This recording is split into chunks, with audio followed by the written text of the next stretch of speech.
Sir you are audible. हाँ manager साहब बता दिया बच्चों ने, आई एम ऑडिबल। ओके ठीक है। गुड मॉर्निंग एवरीवन, कैसे बेटे आप लोग? जल्दी बताओ कैसे हो आप लोग। मुझसे कोई मत पूछना कि सर आप कैसे हो, मैं बिल्कुल नहीं बता पाऊंगा बेटे। सुबह सुबह अपना दिमाग का दही हो गया आज। हाँ आगे चलें। सर जी ठीक है, ठीक ही हूं। अरे आज मतलब सबका दिन ही ऐसा हुआ है। ओके कौन कौन आ गया? Arjun good morning, Arjun. Aditi good morning, Tushar good morning. सबको एडमिट करो, सबको एडमिट करो।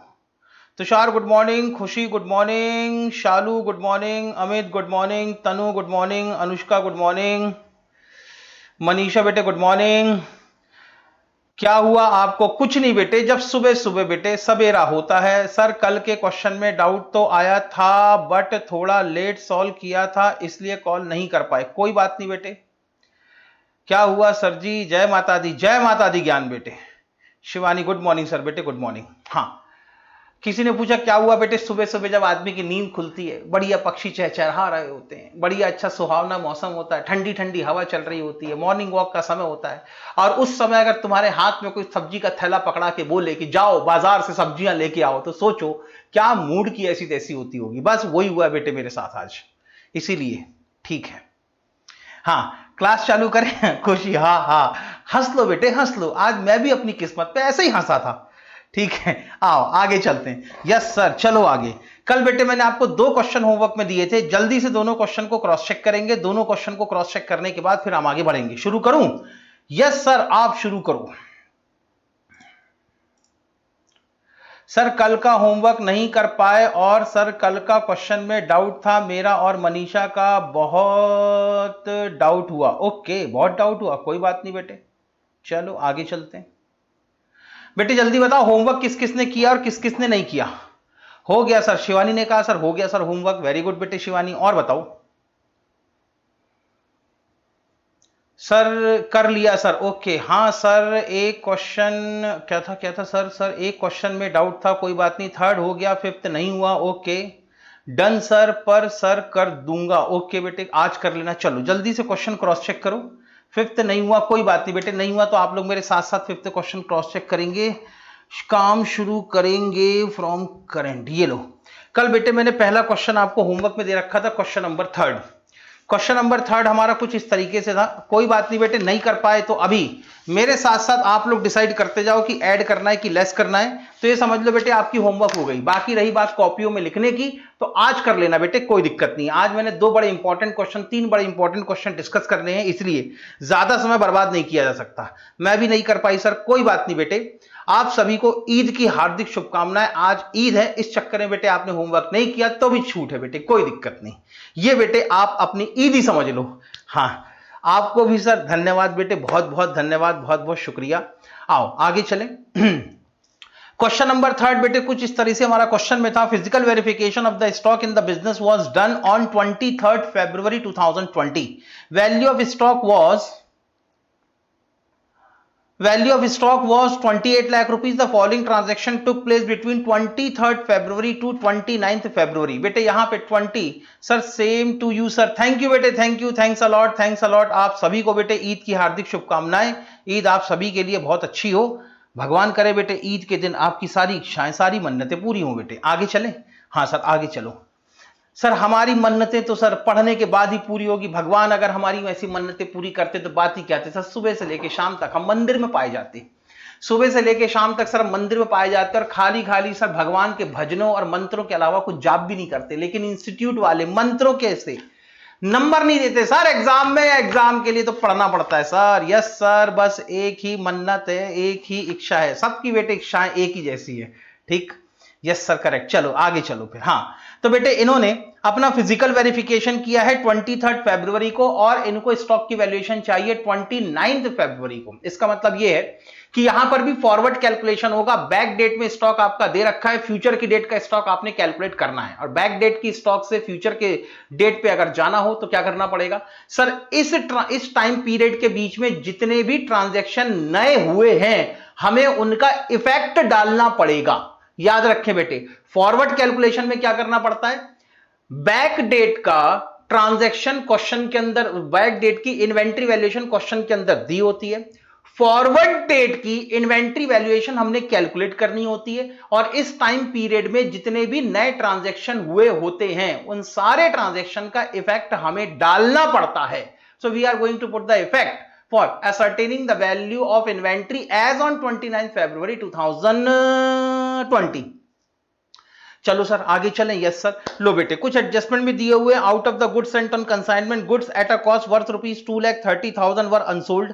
Purchase of ₹3 lakh were made, out of which goods worth ₹1,20,000 were delivered on 5th March 2020. Sales were ₹13,60,000, which include goods worth ₹3,20,000 sent on approval. Half of these goods were returned before 29 February 2020, but no information is available regarding the remaining goods. Goods are sold at cost plus 25%. However, goods costing ₹2,40,000 has been sold for ₹1,50,000. Determine the value of stock as on 29 February 2020. शुरू करें. Yes sir आप शुरू करो. मैंने कहा ठीक है. ये लो बेटे सबसे पहले तो बनाओ अपना फॉर्मेट. हेडिंग में लिखो statement of valuation of stock as on 29 February 2020. हमारे पास इन्वेंट्री की वैल्यूएशन दी हुई है 23 फरवरी की, तो उसी को हम अपना बेस लेके चलेंगे. इसलिए होगा बेटे value of inventory as on 23 February 2020 कितने की थी? ये थी 28 लाख की. ठीक लिखा है ना? हाँ सर 28 लाख रुपीस ठीक लिखा है. इसी में कुछ एडजस्टमेंट को ऐड करना पड़ सकता है, कुछ एडजस्टमेंट को यहां पर लेस करना पड़ सकता है, इसीलिए ऐड और लेस के कॉलम बना लिए मैंने. अब एक एक एडजस्टमेंट को उठाएंगे और आगे चलेंगे. पहला एडजस्टमेंट आप लोग भी पढ़ेंगे और मैं भी पढ़ूंगा, और जवाब आप ही को देना है कि सर ऐड करना है या लेस करना है, और साथ में आपको अमाउंट भी बताना है. जवाब बेटे मैं आपके टेक्स्ट बॉक्स पे देखूंगा, उसके बाद मैं यहां फ्लैश करूंगा. पहला एडजस्टमेंट आप भी पढ़े मैं भी पढ़ूंगा, आंसर आपने देना है. Out of the goods sent on consignment, goods at cost worth ₹2,30,000 were unsold. हाँ ज्ञान का आंसर आया सर ऐड. शिवानी का आंसर आया सर ऐड करेंगे 230. ज्ञान का आंसर आया 2,30,000. मनीषा 2,30,000. अनुष्का 2,30,000. शालू अमित सभी का आंसर बेटे 2,30,000 एकदम ठीक. कंसेप्ट बेटे आपको पता चली गया होगा. हमने कंसाइनी को गुड्स भिजवाया. कंसाइनी को गुड्स भिजवाया मतलब अब ये गुड्स हमारे गोडाउन में नहीं है. ये गुड्स हमारे गोडाउन में नहीं है. ये गुड्स किसके गोडाउन में पड़ा है? कंसाइनी के गोडाउन में पड़ा हुआ है. लेकिन क्योंकि इस गुड्स के मालिक अभी भी हम हैं और ये गुड्स हमारी इन्वेंट्री के अंदर इंक्लूडेड नहीं है और इस गुड्स के मालिक हम हैं, इसीलिए इस गुड्स को हम अपनी इन्वेंट्री में इंक्लूड करेंगे, ऐड करेंगे, जोड़ेंगे.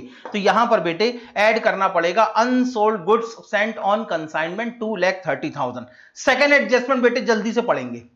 Purchase of ₹3 lakh were made, out of which goods worth ₹1,20,000 were delivered on 5th March 2020. हमने 23 फरवरी के बाद add goods in transit 1,20,000, add purchase during the period 1,80,000. हाँ बिल्कुल सही जवाब यार, इसको कहते हैं जवाब. शिवानी वेरी गुड बेटे, अमेजिंग. आपके बताए हुए कंसेप्ट दिमाग में है. अरे वेरी गुड यार. Add goods in transit 1,20,000, add purchase 1,80,000. Shalu Kumari add 3 lakh rupees, add goods in transit 1,20,000, add purchase 1,80,000. बिल्कुल ठीक बिल्कुल ठीक बिल्कुल ठीक, सब सही जा रहे हो बेटे. हमने 23 हमने इन्वेंट्री की वैल्यूएशन करी है 23 फरवरी को. इसके बाद में हमने कुछ गुड्स खरीदा.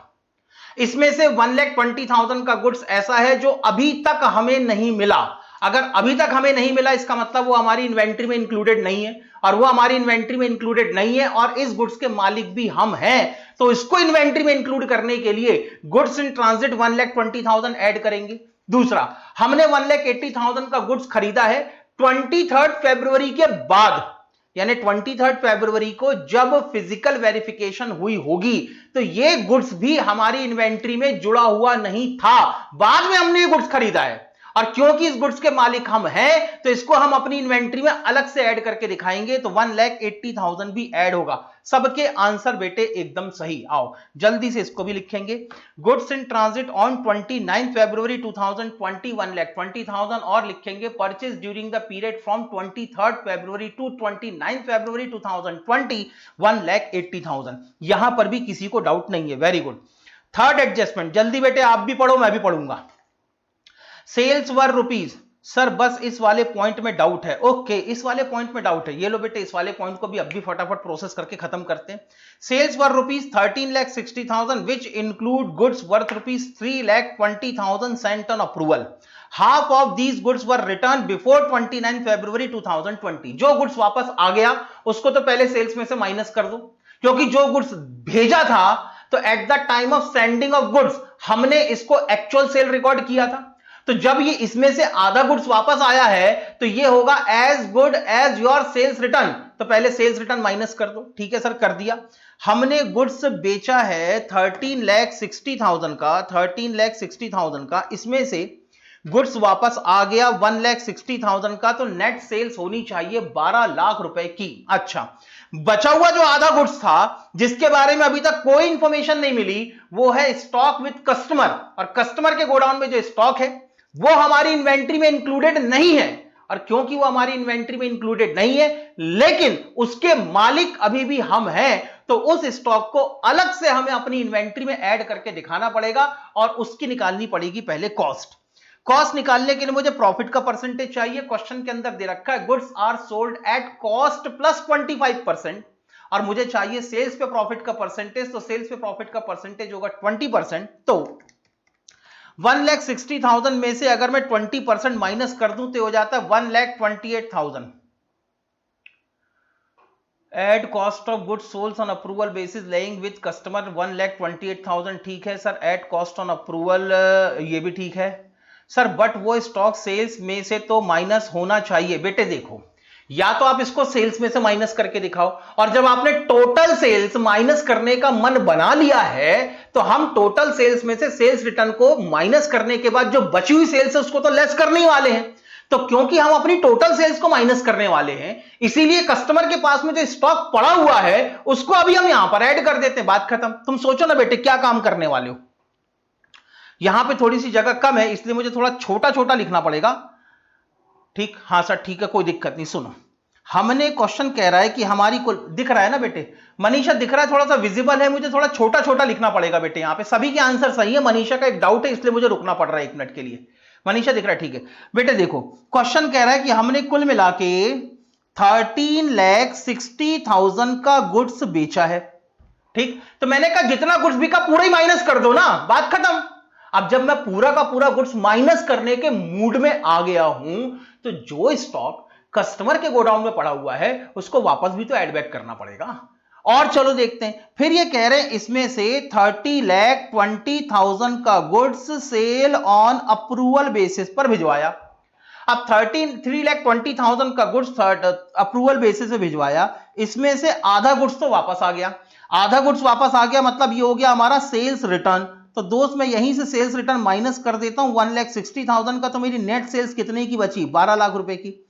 एक बात बताओ, अगर कोई इंफॉर्मेशन नहीं होती बेटे, मनीषा मैं आपसे पूछ रहा हूं, एक बात बताओ, अगर कोई इंफॉर्मेशन नहीं होती तो आप इस 12 लाख रुपए की सेल्स का क्या करते?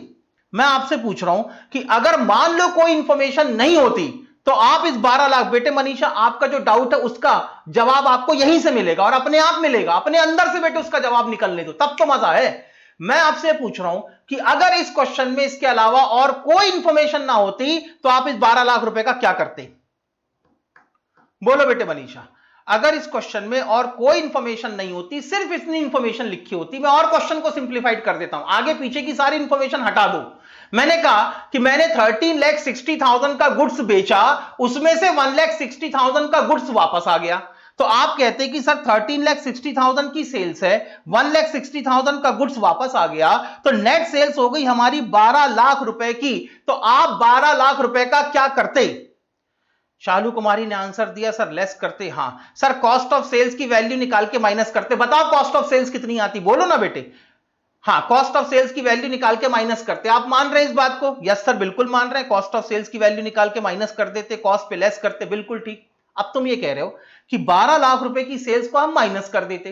अब आगे जाके 12 लाख की सेल को ही आपने कुछ एबनॉर्मल आइटम में कन्वर्ट कर दिया, कुछ आपने इसको नॉर्मल आइटम में कन्वर्ट कर दिया, यहां तक ठीक। लेकिन अल्टीमेटली आपने जो नेट सेल्स 12 लाख रुपए की हुई है उसको तो माइनस ही किया ना आपने।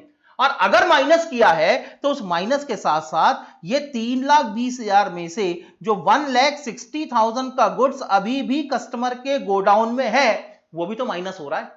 जब आप टोटल 12 लाख रुपए को माइनस कर रहे हो तो इन 12 लाख में वो 1,60,000 का गुड्स भी तो है जो कस्टमर के गोडाउन में पड़ा हुआ है। और जब आप टोटल को माइनस कर रहे हो तो कस्टमर के गोडाउन में जो गुड्स पड़ा हुआ है उसको तो वापस इंक्लूड करना पड़ेगा ना बेटे। कॉस्ट पे लेस करते। मनीषा बेटे बात समझ में आई कुछ थोड़ी बहुत? बोलो ना बेटे, बात समझ में आई? हाँ आ रही है बेटे, बोलो।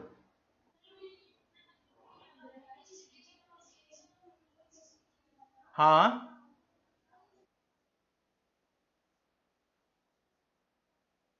ओके। हाँ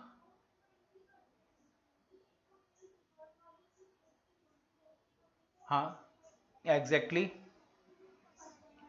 ठीक है, बिल्कुल ठीक।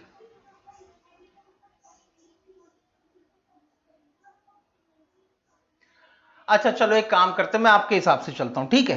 एक काम करते हैं, रुको रुको रुको सब लोग रुको, अब इसको थोड़ा नए तरीके से देख लेते हैं एक बार, और कोई दिक्कत नहीं है बेटे। सुनो,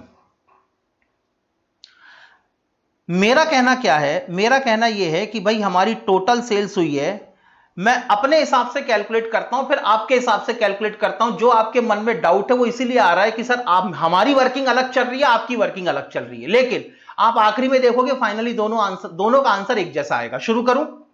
हाँ सुनो, मैंने कहा बताओ बेटे टोटल सेल्स कितने रुपए की हुई? सर टोटल सेल्स हमारे क्वेश्चन में दी हुई है 13,60,000, और ये कह रहे हैं इसी 13,60,000 में से हमने 3,20,000 का गुड्स अप्रूवल बेसिस पर भिजवाया है, सेल ऑन अप्रूवल बेसिस। पहले मैं अपनी वर्किंग कर रहा हूं बेटे, ठीक है, फिर मैं आपकी वर्किंग के हिसाब से भी काम करता हूं। 3,20,000 के गुड्स में से ये कह रहे हैं आधा गुड्स वापस आ गया, तो मैंने कहा जब आपने गुड्स भिजवाया तो उसको सेल्स रिकॉर्ड किया, जब ये गुड्स वापस आ गया तो इसको सेल्स रिटर्न मान लो, और अगर ये सेल्स रिटर्न है तो इसको आपको अपनी सेल्स में से माइनस करके दिखाना चाहिए। आधा गुड्स हो जाता है 1,60,000 का, और ये हो गया दोस्त फिर ये 12 लाख रुपए। अब मैंने कहा जो आधा गुड्स बचा है, आधा गुड्स यानी कितने का? 1,60,000 का जो आधा गुड्स बचा है, इसकी अभी तक कोई इंफॉर्मेशन नहीं है, कोई इंफॉर्मेशन नहीं है। इसका मतलब ना तो कस्टमर ने गुड्स को एक्सेप्ट किया है, और ना तो अभी तक उसको जो हमने टाइम पीरियड अलाउ किया था वो अभी तक पूरी तरह से एक्सपायर हुआ है। इसका मतलब मैं इसको तो अभी सेल्स नहीं कह सकता, और अगर ये मेरी सेल्स नहीं है इसका मतलब अभी तक मैंने बायर को ओनरशिप ट्रांसफर नहीं करी, और बायर को ओनरशिप ट्रांसफर नहीं करी इसका मतलब यह है कि आज भी मैं इस गुड्स का मालिक हूं। अब क्योंकि ये गुड्स मेरे स्टॉक्स, अरे यार ये नहीं होना चाहिए, प्लीज बेटे अभी परेशान मत करो, 2 मिनट। नहीं नहीं नहीं नहीं नहीं नहीं अभी नहीं बेटे, एक इंपॉर्टेंट, यार कल भी तुमने ऐसे ही किया था, एंड टाइम पे हो क्या रहा है ये।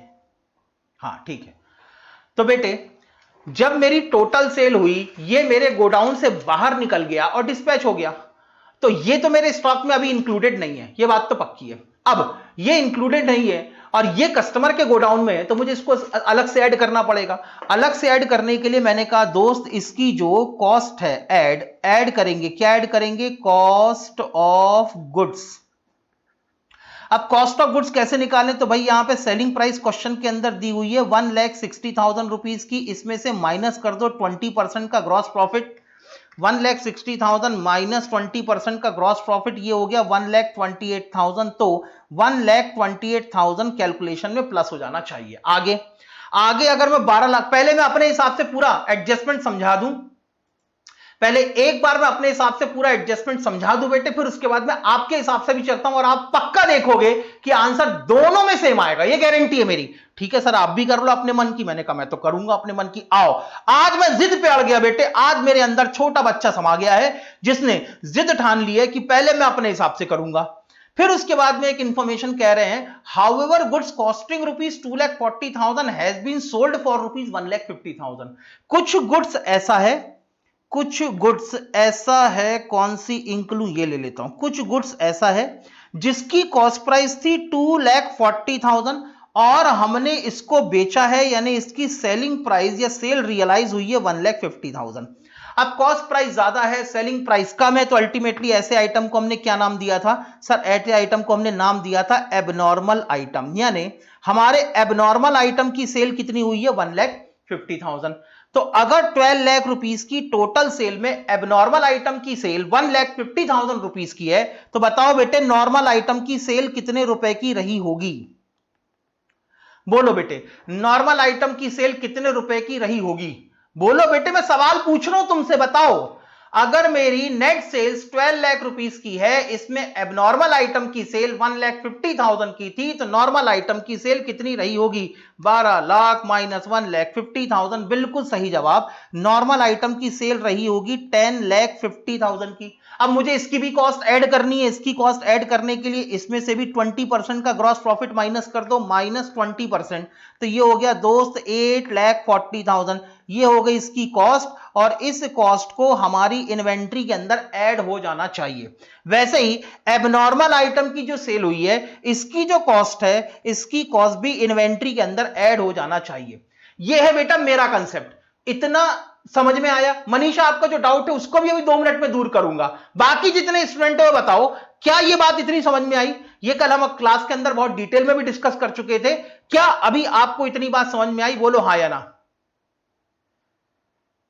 सर ऐड क्यों हो गया? ये लेस होगा ना? क्या बेटे ऐड क्यों हो गया मतलब? अच्छा, ये sorry extremely sorry. Okay okay okay okay, ये ऐड होगा, ये माइनस होना चाहिए। सॉरी, बिल्कुल सही। अरे सेल है यार, पता नहीं कहां दिमाग है। ये भी माइनस होगा बेटे, और ये भी माइनस होगा। इतनी बात समझ में आ गई बेटे? हाँ या ना? एबनॉर्मल सेल नहीं बेटे, माइनस होगा। गलती से मैंने धोखे से गलत लिख दिया, माइनस होना चाहिए। इतना क्लियर? बोलो ना बेटे, इतना क्लियर है हाँ या ना? यही कंसेप्ट हमने कल डिस्कस किया था। हाँ, लेस होगा कॉस्ट ऑफ एबनॉर्मल आइटम 2,40,000। बेटे 1 0 कम है। लेस होगा कॉस्ट ऑफ सेल्स 8,40,000। हाँ बेटे, ये भी सही है। हाँ जी सर, इतना समझ में आ गया। चलो, मैंने कहा अब मनीषा बेटे आपका भी डाउट मैं ले रहा हूं, और बाकी सब लोगों को भी एक नई पिक्चर दिखाने वाला हूं। आओ बेटे, तुम्हें नई पिक्चर दिखाऊं। सर नई पिक्चर मतलब? अभी तक तो बेटे हम देख रहे थे नदिया के पार। नदिया के पार मूवी देखी बेटे कभी? किसी जमाने में बड़ी पुरानी मूवी आई थी नदिया के पार। उसका एक बड़ा फेमस गाना भी था, कौन दिशा में लेके चला रे बेटूरिया। जी सर देखिए, वेरी गुड बेटे। बाद में बेटे लगभग 25 से 30 साल बाद नदिया के पार की एक रीमेक मूवी बनी, जिसका नाम था हम आपके हैं कौन। बिल्कुल सेम स्टोरी, डायलॉग बदले गए, पृष्ठभूमि बदली गई। वहां पे पहले बेटे गांव का सीन था, यहां पे शहरों का सीन दिखाया गया। वहां पे गांव की एक मिडिल क्लास फैमिली थी, यहां पे हाई सोसाइटी की फैमिली दिखाई गई। स्मार्ट वाला हीरो सलमान खान रखा गया, चुलबुलाती वाली एक्ट्रेस माधुरी दीक्षित रखी गई, और उसमें भर भर के गाने दिखाए गए। और वो बेटे मूवी अपने आप में एक माइलस्टोन मूवी है। सर ऐसा क्यों कह रहे हो? क्योंकि बेटे उसी मूवी ने हमारे इंडियन सोसाइटी के अंदर शादियों को बहुत महंगा कर दिया। पहले जो शादियां 5-7 लाख रुपए में हो जाया करती थी, आजकल वही शादियां 25 और 30 लाख में होती हैं। हम आपके हैं कौन? यार बेटे, आज तक तुम्हें नहीं पता चला हम आपके हैं कौन? आप मेरे स्टूडेंट हो, मैं तुम्हारा टीचर हूं, ये कैसे सवाल पूछते हो हम आपके हैं कौन? ये कोई सवाल है पूछने लायक? हम आपके हैं कौन? हम आपके टीचर हैं, आप मेरे स्टूडेंट हैं। ये है बेटे। अब पूछ रहे हो हम आपके हैं कौन? 10 दिन 12 दिन में अनुष्का तुम्हें पता नहीं चला हम आपके हैं कौन? कैसी कैसी बातें करते हो। अच्छा सर, वो तो मूवी का नाम बता रहे थे। बताओ बेटे, मूवी बनाने वाले को भी नहीं पता चला कि हम आपके हैं कौन, तो देखने वाले को कैसा पता चलेगा कि हम आपके हैं कौन? आगे चलो बेटे, मुद्दा। अब बेटे सब ध्यान से सुने। सर हम आपके छोटे छोटे भैया? अच्छा नहीं मालिक, ऐसे बड़े बड़े शब्द मत बोलो, क्योंकि अगर आप मुझे अपने आप को मुझे मेरा छोटा भाई डिस्कस कर लेते, तो फिर जब भी आप मुसीबत में होंगे मुझे भाग के तुम्हारे पास आना चाहिए बड़े भाई के नाते। लेकिन अभी फिजिकली पॉसिबल नहीं हो पाएगा, इसीलिए अभी टीचर स्टूडेंट खेलते हैं बेटे। एक समय के बाद फिर बड़े भाई छोटा भाई खेला करेंगे। ठीक है, आगे चलते हैं। सुनो मनीषा बेटे, आपका डाउट और सबके मन में और कोई डाउट भी उठ रहा होगा, तो उसकी समस्या का निदान मैं अभी कर देता हूं 5 मिनट के अंदर। सुनो, ये 1,28,000 ऐड होने चाहिए। यस सर, बिल्कुल ऐड होने चाहिए। मैंने कहा नहीं, रुको, इंक बदलने दो, इंक बदलना जरूरी है। हाँ सर, ये 1,28,000 और रुको, पेन का साइज भी बड़ा करता हूं, ये ठीक है सर। ये 1,28,000 ऐड होना चाहिए। किसी को कोई दिक्कत है 1,28,000 ऐड करने में? जल्दी यस और ना बोलो बेटे, फटाफट जवाब देना। 1,28,000 ऐड होना चाहिए। किसी को कोई डाउट है? मनीषा ने आंसर दिया नहीं, किसी को डाउट नहीं है, ठीक है। ये 8,40,000 माइनस होना चाहिए, लिख दू बेटे इसको माइनस में, माइनस 8,40,000, ठीक है। इसके 2,40,000 माइनस होने चाहिए, लिख दो बेटे 2,40,000 माइनस, यस सर 2,40,000 माइनस लिख दो। एक बात बताओ, इसका रिजल्टेंट आंसर क्या आएगा? सर रिजल्टेंट आंसर आएगा 1,28,000 plus minus 8,40,000 minus 2,40,000 is equal to, sir net answer जो आता है या नेट इफेक्ट जो हमारी इन्वेंट्री वैल्यूएशन पे पड़ेगा वो होगा 9,52,000 रुपीज का। जिन लोगों ने आंसर सॉल्व किया है वो एक बार चेक करके बताएं कि ये 1,28,000 ऐड करने के बाद, ये 8,40,000 माइनस करने के बाद और ये 2,40,000 माइनस करने के बाद क्या उनकी इन्वेंट्री के अंदर नेट इफेक्ट 9,52,000 का आया है, हां या ना?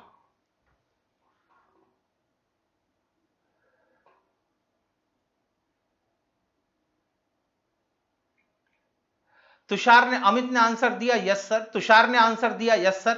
यानी बेटे कुल मिला के आप कहीं पे भी प्लस करो कहीं पे भी माइनस करो, ये जो एडजस्टमेंट क्वेश्चन के अंदर दिया हुआ है इसका नेट इफेक्ट हमारी इन्वेंट्री वैल्यूएशन में अगर जाना है तो कितने का जाना है? 9,52,000 का जाना है। इतना क्लियर? यस सर इतना क्लियर। अब आ जाओ बेटे मनीषा के बोलने पर, ठीक है सर, मनीषा के बोलने पे भी आ जाते हैं। अब मैं इसी को फिर से एक बार और सॉल्व करूंगा, ठीक है सर करो। क्वेश्चन में दिया हुआ है हमारी टोटल सेल्स हुई है, कितने की हुई है यार? सर हमारी टोटल सेल्स हुई है 13,60,000 रुपीज की। इसमें से हमने 3,20,000 का गुड्स अप्रूवल बेसिस पर भिजवाया है। इतना क्लियर? Yes sir. क्वेश्चन कह रहा है इसमें से आधा गुड्स वापस आ गया, हाफ गुड्स रिटर्न्ड। अब आधा गुड्स वापस आ गया तो इसको एज अ सेल्स रिटर्न मुझे यहां से माइनस कर देना चाहिए। सेल्स रिटर्न 1,60,000 तो बच गया बेटे 12 लाख। अब बेटे थोड़ी देर के लिए मनीषा की बात सुनते हैं। मनीषा का कहना यह है कि सर ये जो आधा गुड्स बच गया है, ये जो हमारे पास आधा गुड्स रिमेनिंग है या जिसके बारे में अभी तक हमारे पास में कोई इंफॉर्मेशन अवेलेबल नहीं है, आपने कहा था सर सेल ऑन अप्रूवल में इसकी भी रिवर्सल एंट्री करनी पड़ेगी। मैंने कहा बिल्कुल रिवर्सल एंट्री करनी पड़ेगी, कोई दिक्कत नहीं है। आओ अब मैं तुम्हारी रिवर्सल एंट्री के हिसाब से चलता हूं। बताओ बेटे मनीषा, अगर मैं ये जो आधा गुड्स है जो कि कुल मिला के 1,60,000 रुपीज का होता है, अगर मैं इसकी रिवर्सल एंट्री करूं तो मुझे क्या करना चाहिए? बताओ मुझे, अगर इसकी रिवर्सल एंट्री करनी है तो मुझे क्या करना चाहिए? बोलो बेटे, अगर मुझे इसकी, सर सेल्स में से माइनस कर देना चाहिए। हाँ मतलब आप एंट्री कह रहे हैं कि sir sales account debited to trade receivable account कर दो, और अगर ट्रेड रिसेबल अकाउंट करना है तो यहां से मैंने कहा माइनस कर दो sale on approval no information वाली सेल यहां से माइनस कर दो। चलो बेटे तुम्हारे कहने पे मैंने माइनस कर दिया 1,60,000।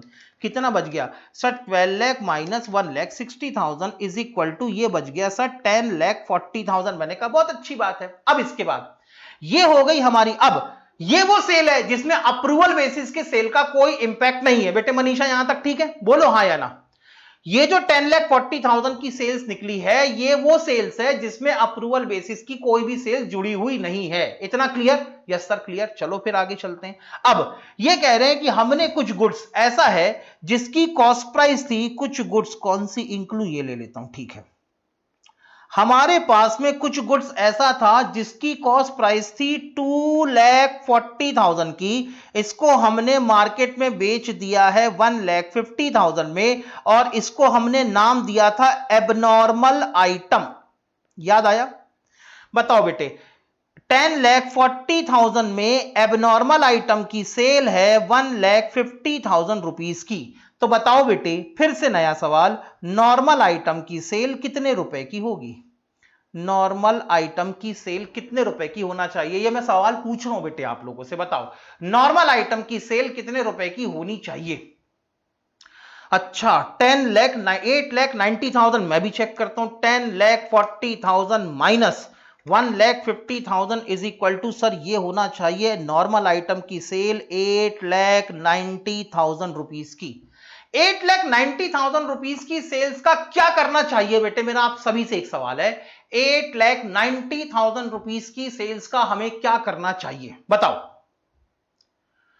बोलो बेटे। 8,90,000 सर लेस करना, बेबे लेस नहीं करना चाहिए, पूरा जवाब दो। Sir cost of sales less करेंगे, माइनस ग्रॉस प्रॉफिट 20%, बिल्कुल ठीक। इसमें से पहले मुझे प्रॉफिट माइनस करना पड़ेगा, तब जाके निकलेगी कॉस्ट, माइनस 20%। ये हो गया बेटे 7,12,000 रुपीज। 7,12,000 रुपीज का क्या करना है ये बताओ। 7,12,000, अब बताओ बेटे क्या करना है 7,12,000 रुपीज का? लेस करना है, ठीक है। इसका मतलब एबनॉर्मल आइटम की जो कॉस्ट है, एबनॉर्मल आइटम की जो सेल्स हुई थी उसकी जो कॉस्ट है इसको भी माइनस करना है, और नॉर्मल आइटम की जो सेल है इसकी जो कॉस्ट है इसको भी माइनस करना है। आओ बेटे चेक करें टोटल कितना हम माइनस करने वाले हैं। सर हमें 7,12,000 भी माइनस करना है और साथ में 2,40,000 भी माइनस करना है। तो बताओ बेटे टोटल कितना माइनस होगा? 7,12,000 2,40,000 इज इक्वल टू 9,52,000। ठीक, आंसर सेम है बेटे? बताओ, बोलो बेटे मनीषा, आंसर सेम है? ऐ मेरी क्लास के बच्चों, हाँ बेटे, हाँ बोलो।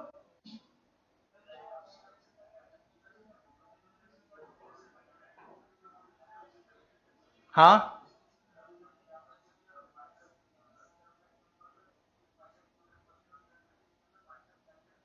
हाँ हाँ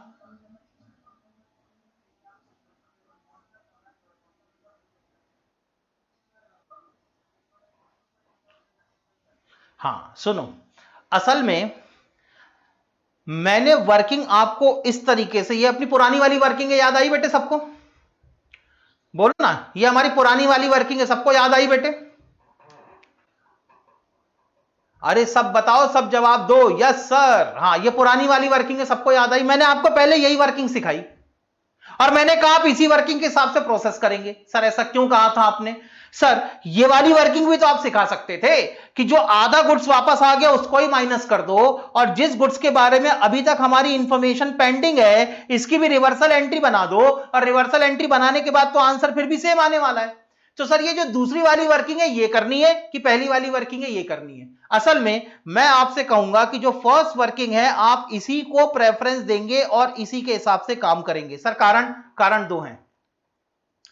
हाँ खुशी ने कहा सर बस इसमें हमने इन्वेंट्री ऐड नहीं की कॉस्ट पर। अरे बेटे हाँ, यही तो डाउट का इंतजार कर रहा था मैं कि अभी तक ये डाउट क्यों नहीं आया कि सर आपने रिवर्सल एंट्री तो बना दी लेकिन अभी तक जो कस्टमर के पास में स्टॉक पड़ा हुआ है उसको अभी तक आपने ऐड नहीं किया। सुनो बेटे एक बात बताओ, पहले तुम कह रहे हो कि सर जिस गुड्स के बारे में इंफॉर्मेशन पेंडिंग है इसकी आप रिवर्सल एंट्री बनाओ। रिवर्सल एंट्री बनाते समय सेल्स में से माइनस हो गया, एक बार तुमने रिवर्सल एंट्री बना के इस ट्रांजैक्शन का इफेक्ट कैंसिल कर दिया, अब कह रहे हो कि सर एक बार इसकी कॉस्ट और ऐड करो, तो ऐसा नहीं लग रहा है इसकी डबल काउंटिंग हो जाएगी? एक बार काउंटिंग कब हो गई? जब आपने सेल्स में से इसको माइनस किया, तब एक बार आपने इसका इफेक्ट डाल दिया, और साथ में अगर आप कॉस्ट को और ऐड करोगे तो आइटम एक ही है लेकिन जुड़ जाएगा बेटे दो बार, माइनस जोड़ ऐड हो जाएगा ये दो बार, क्योंकि एक तो सेल्स के साथ में ऑलरेडी आपने माइनस कर दिया और टोटल सेल्स को आप माइनस करने की बात कर रहे हो। तो आपने जब टोटल सेल्स को आप लेस करने की बात कर रहे हो, इसमें से अगर आपने माइनस कर दिया तो माइनस के साथ माइनस करने का मतलब एक बार आप ऑलरेडी प्लस कर चुके हो, फिर अगर मैं इसकी कॉस्ट को और ऐड करूं तो क्या इसकी डबल काउंटिंग नहीं हो जाएगी बेटे? एक ही आइटम को आप दो बार प्लस नहीं कर दोगे अपनी इन्वेंट्री की वैल्यूएशन में? खुद सोच के देखो ना, एक बार तो आपने सेल्स में एडजस्ट करवाया, फिर कह रहे कि सर फिजिकल वेरिफिकेशन और ऐड करो, तो आइटम तो वही है बेटे, आइटम वही है लेकिन ऐड हो जाएगा आपका दो बार, क्योंकि एक बार ये सेल्स के साथ एडजस्ट हो गया, बाद में आप इसकी कॉस्ट और ऐड कर दोगे। तो भेजा तो बेटे एक ही आइटम है ना, और दो बार कैसे ऐड कर लूं मैं इसको? सर पर सेल ऑन अप्रूवल बेसिस पे करते थे। हां अब सेल ऑन अप्रूवल बेसिस पे क्यों करते थे वो भी सुनो। सेल ऑन अप्रूवल बेसिस पे इसलिए करते थे, सेल्स की रिवर्सल एंट्री हम इसलिए बनाया करते थे ताकि बेटे वहां पर सेल्स को ठीक किया जा सके। हमने करंट ईयर में गुड्स भेजा लेकिन क्योंकि करंट ईयर में एक्सेप्टेंस नहीं आई, करंट ईयर में ओनरशिप ट्रांसफर नहीं हुई, तो फिर इसको as a sales accounting standard 9 के हिसाब से अकाउंट की बुक में रिकॉर्ड ही नहीं होना चाहिए था। लेकिन क्योंकि हमने गुड्स को भेजते समय, at the time of sending goods, हमने गुड्स को भेजते समय ही इसको एज अ सेल्स रिकॉर्ड कर लिया, इसीलिए हम उसका इफेक्ट कैंसिल करने के लिए सेल्स में से रिवर्स करके दिखाते थे। और वो इसलिए दिखाते थे क्योंकि अगर सेल्स को रिवर्स नहीं किया तो प्रॉफिट ओवर वैल्यूड हो जाएगा। तो वहां पर मुद्दा प्रॉफिट को ठीक करने का होता था, यहां मुद्दा प्रॉफिट को ठीक करने का नहीं है, यहां मुद्दा तो इन्वेंट्री की वैल्यूएशन का है। बात समझ में आ रही है बेटे? तो दोनों जगह बेटे दो अलग अलग चीजें हैं। और आप फिजिकल वेरिफिकेशन के हिसाब से देखो ना बेटे, सुनो, आपने कुल मिला के 13,60,000 का गुड्स बेचा। 13,60,000 के गुड्स में कुछ 3,20,000 का गुड्स अप्रूवल बेसिस पे भेजा। जब आप 13,60,000 का गुड्स बेचते हो तो आपकी इन्वेंट्री में से बाहर आ रहा है, इसलिए तो आप पूरी सेल्स की कॉस्ट माइनस करने को तैयार हो ना। और जब आप पूरी सेल्स की कॉस्ट माइनस करने को तैयार हो, इसका मतलब आप अप्रूवल बेसिस पर जो सेल्स हुई है उसकी भी कॉस्ट माइनस करने को तैयार हो। तो इस 13,20,000 के अंदर सब कुछ इंक्लूडेड है। इसलिए मैंने कहा कि या तो आप 13,60,000 की टोटल सेल्स की कॉस्ट को माइनस कर दो, और या तो फिर जिसकी इंफॉर्मेशन पेंडिंग है उसकी कॉस्ट ऐड कर दो और बचे हुए सामान की अलग से प्रोसेसिंग कर दो। दो में से कोई भी एक काम आप कर सकते हैं। लेकिन तुम खुद सोचो, अपने दिमाग से प्रैक्टिकली सोचो बेटे। अगर आप कहते हो कि सर आधा गुड्स जिसकी इंफॉर्मेशन पेंडिंग है उसकी पहले रिवर्सल एंट्री करो, रिवर्सल एंट्री करने से सेल्स में से वो ऑलरेडी माइनस हो गया। अब सेल्स में से माइनस हो गया तो जो लेस होने वाला आइटम है वो ऑलरेडी ही पहले से कम हो गया। अब लेस होने वाला आइटम पहले से कम हो जाए तो ऑटोमेटिक इसका इफेक्ट किस पे गया? ऐड होने पे गया। सोचो ना बेटे, अगर मैं माइनस को कम करता जाऊं तो अल्टीमेटली क्या होता जाएगा? प्लस बढ़ता चला जाएगा मेरा। तो क्योंकि आपने पहले ही सेल्स में से माइनस करा दिया, यानी इस ट्रांजैक्शन का इफेक्ट पहले ही कैंसिल हो गया, इसके बाद में आप बोलो कि सर कॉस्ट को और ऐड कर दो, तो ये तो फिर डबल काउंटिंग करने जैसा हो जाएगा। आइटम एक ही है लेकिन काउंट दो बार हो जाएगा आपका। एक तो सेल्स में से माइनस हुआ तब काउंट हो गया, दूसरा कॉस्ट आप जब अलग से ऐड करोगे तो एक बार और काउंट हो जाएगा। बात समझ में आई बेटे? अब बोलो बेटे, बात समझ में आई, हां या ना?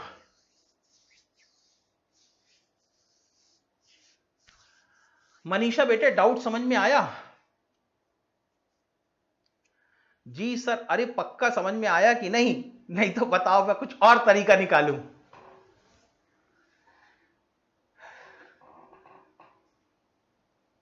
हाँ सर, चलो समझ में आ गया। लेकिन ये जो सेल्स पे हमने रिवर्सल की है, ये सेल्स की रिवर्सल ना करते हुए, इस तरीके से अपनी वर्किंग को ना करते हुए, आप अपनी वर्किंग इसी तरीके से करेंगे जो मैंने आपको कल सिखाई थी। मतलब जितना गुड्स वापस आ गया है उसको सेल्स रिटर्न मानते हुए माइनस कर दो, जितना गुड्स अभी भी कस्टमर के पास में पड़ा है जिसकी इंटीमेशन आज तक पेंडिंग चल रही है,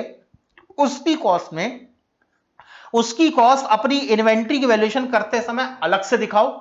एबनॉर्मल आइटम जो बिका है इसकी कॉस्ट आप अपनी इन्वेंट्री की वैल्यूएशन करते समय अलग से माइनस करके दिखाओ, और जो नॉर्मल आइटम बिका है, नॉर्मल आइटम की कॉस्ट को अपनी इन्वेंट्री की वैल्यूएशन करते समय अलग से दिखाओ। ये डिस्क्लोजर सर पहली वाली ही स्लाइड दिखा दो। ये लो बेटे, पहली वाली स्लाइड तुम्हारे सामने पड़ी है।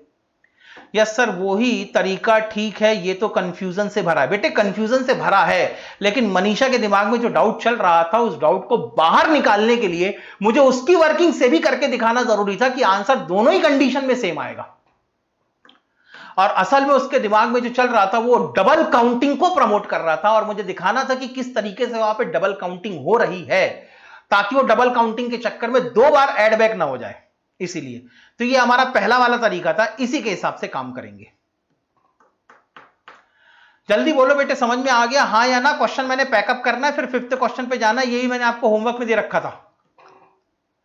अरे बेटे समझ में आ गया हां या ना? Yes sir, yes sir, yes sir, yes sir. चलो आगे चलेंगे। हाँ जी सर, ये लो बेटे। तो अल्टीमेटली अब क्या करना है? अब तो बेटे क्वेश्चन को पैकअप करना है। इसमें ऐड करेंगे cost of sales during the period from, अरे ये क्या हो गया, हो जाना बड़ा। Cost of sale during the period from 23 February 2020 to 29 February 2020, cost of sales of abnormal item 2,40,000, cost of sales of normal item 8,40,000, add करेंगे 6,58,000, माइनस करेंगे 10,80,000, तो फाइनली इन्वेंट्री की वैल्यूएशन आएगी, value of stock as on 29 February 2020 23,78,000। अगर किसी को कोई screenshot लेना हो तो जल्दी से स्क्रीनशॉट ले ले।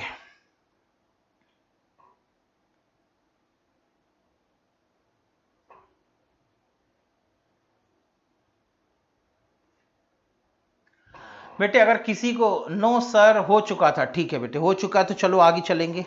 इसके बाद बेटे मैंने एक क्वेश्चन आपको और होमवर्क में दिया था, ये था आपका क्वेश्चन नंबर 5। बेटे क्वेश्चन नंबर 5 को चेक कराऊं, जल्दी से बताओ बेटे, क्वेश्चन नंबर 5 चेक करना शुरू करें। यस सर, ये था बेटे आपका क्वेश्चन नंबर 5, ये भी मैंने आपको होमवर्क में दिया था। आप ही से मैं सवाल पूछूंगा, जवाब आप ही को देने हैं, ठीक है सर। ऐड करना है या लेस करना है ये बताना है, साथ में कितना अमाउंट ऐड करना है कितना अमाउंट लेस करना है ये भी आपको बताना है, ये भी हमारे होमवर्क का ही सवाल है।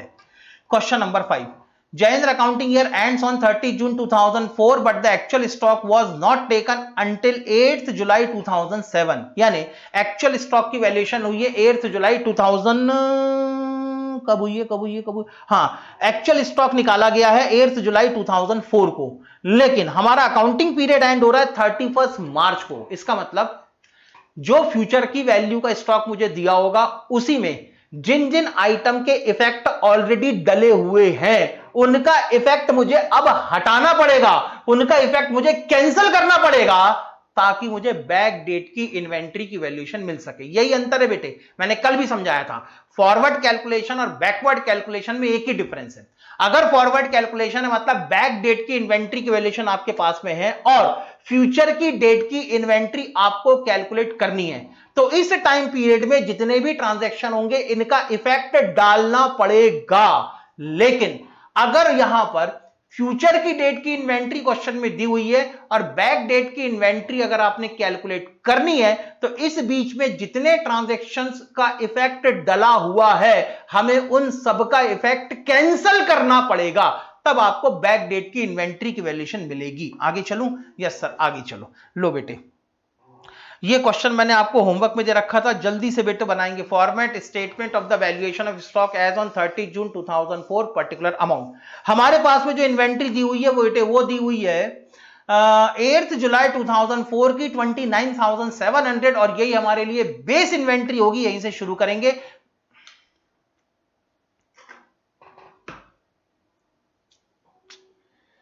सच में यार, हाँ यही हमारी बेस इन्वेंट्री होगी, यहीं से शुरू करेंगे। Valuation of value of stock as on 8 July 2004।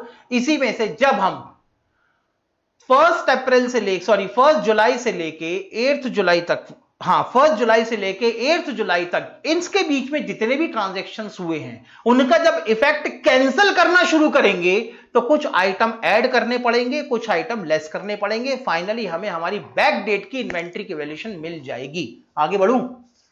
बोलो बेटे क्या आगे चलना चाहिए? यस सर आप आगे चलो। पहला एडजस्टमेंट पढ़ो बेटे, जल्दी से बताओ क्या करना है, ऐड करूं कि लेस करूं? सेल्स ₹41,000 इंक्लूडिंग, नहीं ये नहीं है, सॉरी, हाँ sales are entered in the sales book on the date of dispatch and return inward entered in the credit note register on the day goods are received. मतलब जिस दिन physically good dispatch करेंगे उसी दिन sales record करेंगे और जिस दिन फिजिकली सेल्स रिटर्न का गुड्स हमको वापस मिल जाएगा उसी दिन सेल्स रिटर्न अपनी अकाउंट की बुक में रिकॉर्ड होगी। ये इन्होंने बताई अपनी accounting policy. Purchase are entered in the purchase book on the day of invoices are received, और परचेस को हम अपनी अकाउंट की बुक में उसी दिन रिकॉर्ड कर देते जिस दिन इनवॉइस मिल गया। फिर गुड्स पहले मिल जाए बाद में मिल जाए उससे कोई फर्क नहीं पड़ता। आगे चलते हैं। Sales from 1 July 2004 to 8 July 2004 are 34,400। बताओ बेटे क्या करना है? सर 34,400 की सेल्स है, इसमें से ग्रॉस प्रॉफिट 8 था, अच्छा gross profit 33, right, 33.33% on cost, इसका मतलब होगा 25% ऑन सेल्स। रुको 34,400 माइनस 25% 25,800, बिल्कुल ठीक है।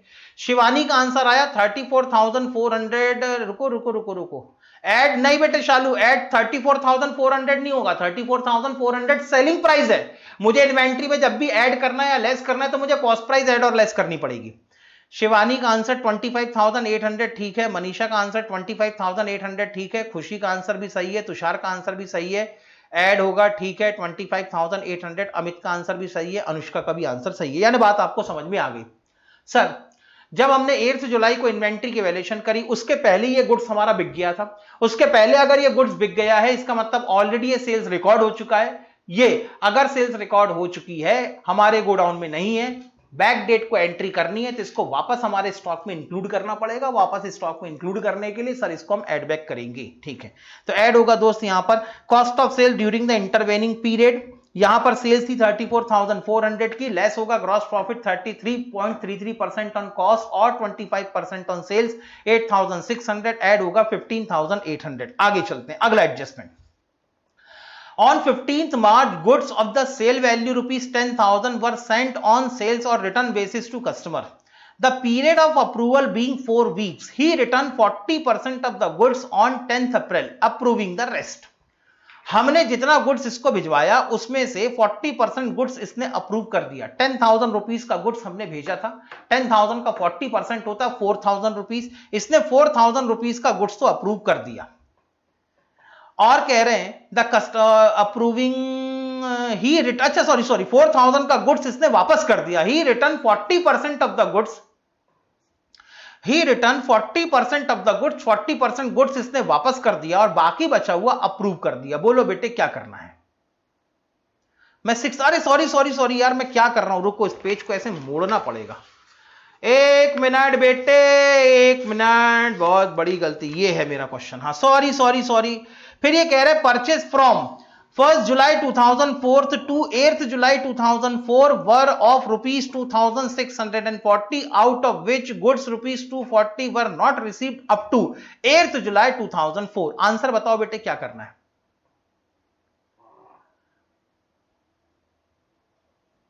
हाँ बेटे बताओ, जो इसका फोर्थ पॉइंट है, फोर्थ पॉइंट का क्या करना है? खुशी का आंसर आया सर 2,400 लेस कर दो।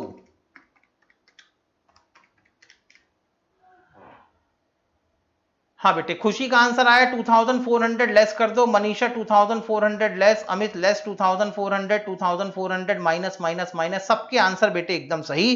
Purchase actually received during the intervening period, purchase हुआ था हमारा 2,640 का, इसमें से 240 का गुड्स आज तक रिसीव नहीं हुआ। इसका मतलब फ्यूचर डेट को हमारी जो इन्वेंट्री की वैल्यूएशन है उसमें परचेस किया हुआ गुड्स कितना इंक्लूडेड है? 2,400। अब ये हमारे स्टॉक में जुड़ा हुआ है, इसका इफेक्ट कैंसिल करना है तो माइनस करेंगे 2,400। आगे चलते हैं, अगला एडजस्टमेंट इसमें दिया हुआ है बेटे, invoice for goods purchased on 30th June 2000 up to 30th June 2004, यानी बेटे 30th June 2004 के पहले कुछ गुड्स का इनवॉइस आ गया था। ये इनवॉइस कितने का था? 2,000 रुपीज का, of which goods worth rupees 1,400 were received between 1st July 2004 to 8th July 2004।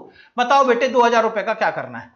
2,000 रुपए का क्या करना है? 1,400 का क्या करना है? कुछ समझ में नहीं आ रहा सर। ऐड होगा गुड्स इन ट्रांजिट 1,400, ऐड होगा परचेज ड्यूरिंग द पीरियड 600। ये है बेटे एकदम सही जवाब, क्योंकि हमें 30th जून का स्टॉक कैलकुलेट करना है और 30th जून का स्टॉक कैलकुलेट करना है, और ये साफ कह रहे हैं कि 2,000 रुपए का गुड्स हमने 30th जून के पहले खरीदा था और इसमें से 1,400 रुपीज का गुड्स हमें 1st जुलाई से लेके 8th जुलाई के बीच में मिला है। इसका मतलब 30th जून को 1,400 रुपीज का गुड्स रास्ते में रहा होगा, तो ये हो जाएगा गुड्स इन ट्रांजिट, और 600 रुपीज का गुड्स हमें पहले ही मिल चुका है, तो सीधे सीधे परचेस के नाम पे minus low. Purchase before 30 June 2004 but not recorded in the stock, ये होगा 600 रुपीज। इतना ठीक? गुड्स इन ट्रांजिट है, अबे गुड्स इन ट्रांजिट ऐड क्यों होगा? अरे मेरे भाई, गुड्स इन ट्रांजिट कैसे ऐड कर रहे हैं बाबा? अनुष्का 600 ऐड होगा।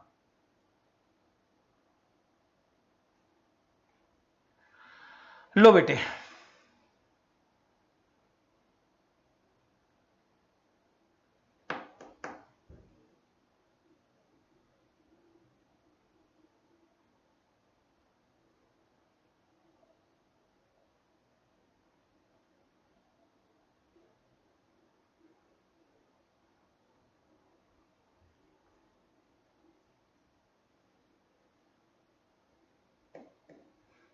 एक मिनट एक मिनट एक मिनट, अबे रुको रुको रुको रुको रुको रुको रुको, मुझसे गलती हुई है बेटे, दैट इज माय मिस्टेक। रुको रुको रुको, यहां पर 600 मुझे अलग से ऐड करना चाहिए था और 1400 मुझे अलग से ऐड करना चाहिए था, तब टोटल ऐड होता 25,800 plus 1400 plus 600 is equal to add होता बेटे 27,800। तो 29,700 प्लस 27,800 माइनस 2,400, तो फाइनल माइनस 2,400, तो फाइनल आंसर आएगा 55,100 का। एक मिनट बेटे चेक करो 55,100 आ रहा है क्या बेटे, एक बार चेक करके बताओ 55,100 आ रहा है क्या, क्योंकि शिवानी का फाइनल आंसर आ रहा है 55,600। सर फिफ्थ पॉइंट रिपीट कर दूं, ये देखो बेटे फिफ्थ पॉइंट रिपीट करना है तो इसको ऐसे समझो, हम यहां पे जगह है क्या, हाँ यहां है, सुनो इसको ऐसे ही ले लो ना सीधे सीधे। अबे यार ठीक ठाक तो चल रहे थे तुम, अब काहे नखरे पटक रहे हो। हाँ सुनो बेटे, किसी ने डिमांड की कि सर फिफ्थ पॉइंट और रिपीट कर दो। बेटे हमने अपनी एक्चुअल फिजिकल इन्वेंट्री की वैल्यूएशन की है इस दिन, और ये डेट थी 8 जुलाई 2004। इस दिन हमारी एक्चुअल स्टॉक टेकिंग हुई थी। हमारा अकाउंटिंग पीरियड एंड हुआ था 30 जून 2004 को। इस दिन के स्टॉक की वैल्यू हमें बेटे क्वेश्चन के अंदर चाहिए थी। आगे चलते हैं बेटे। हाँ रुको रुको रुको रुको रुको, हाँ रुको रुको रुको बेटे, ध्यान दे रहे हो सब लोग, आप लोग मेरी तरफ बोलो ना हाँ या ना, मेरी तरफ ध्यान दिया जा रहा है, बोलो हाँ या ना। हाँ सर हाँ सर हाँ सर हाँ सर, ठीक है आगे चलते हैं। फिर ये कह रहे हैं 30 जून के पहले यानी इस पीरियड में हमने कुल मिला के 2,000 रुपए का गुड्स परचेस किया था। यहां पर बेटे इन 2,000 रुपए के गुड्स की इनवॉइस मिल गई थी। इनवॉइस मिल गई मतलब हमने गुड्स परचेस किया होगा, सप्लायर ने इनवॉइस जनरेट कर दिया होगा, इनवॉइस हमें पहले भेज दिया, इनवॉइस पहले मिल गई, हमने पहले अपनी अकाउंट की बुक में रिकॉर्ड कर दिया, तो परचेस तो रिकॉर्ड हो गई थी बेटे। लेकिन ये कह रहे हैं invoice for the goods purchased up to 30 June 2004 were of rupees 2,000, of which goods worth rupees 1,600 were received between 1st July 2004 to 8th July 2004। यानी बेटे 1st जुलाई 2004 से लेके यहां से यहां तक के पीरियड में 1st जुलाई 2004 से लेके 8th जुलाई 2004 के बीच में गुड्स रिसीव हुआ 1,400 रुपीज का, ये गुड्स रिसीव हुआ है। अब अगर मैं इसी को ब्रेक करके देखूं, इसका मतलब क्या ये गुड्स हमें 30 जून को मिला था? नहीं सर नहीं मिला। और अगर 30 जून को नहीं मिला तो क्या हमारे स्टॉक के अंदर इंक्लूडेड था? नहीं सर नहीं था। तो ये क्या रहा होगा बेटे? गुड्स इन ट्रांजिट रहा होगा। बात खत्म। अरे बात समझ में आ गई हाँ या ना? अरे समझ में आ गया सबको हाँ या ना? जल्दी बोलो। हाँ सर, चलो हाँ भी बोल दिया, आंसर भी आ गया। जल्दी से बेटे फटाफट आगे वाले क्वेश्चन की तरफ बढ़ेंगे। अगला क्वेश्चन होगा हमारा कौन सा? सर अगला क्वेश्चन है हमारा ये। अरे यार ये क्या कर दिया मैंने?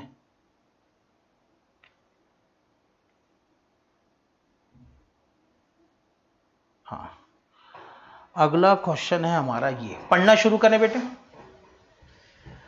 लो बेटे पढ़ना शुरू करो। हाँ हाँ हाँ सर चलो।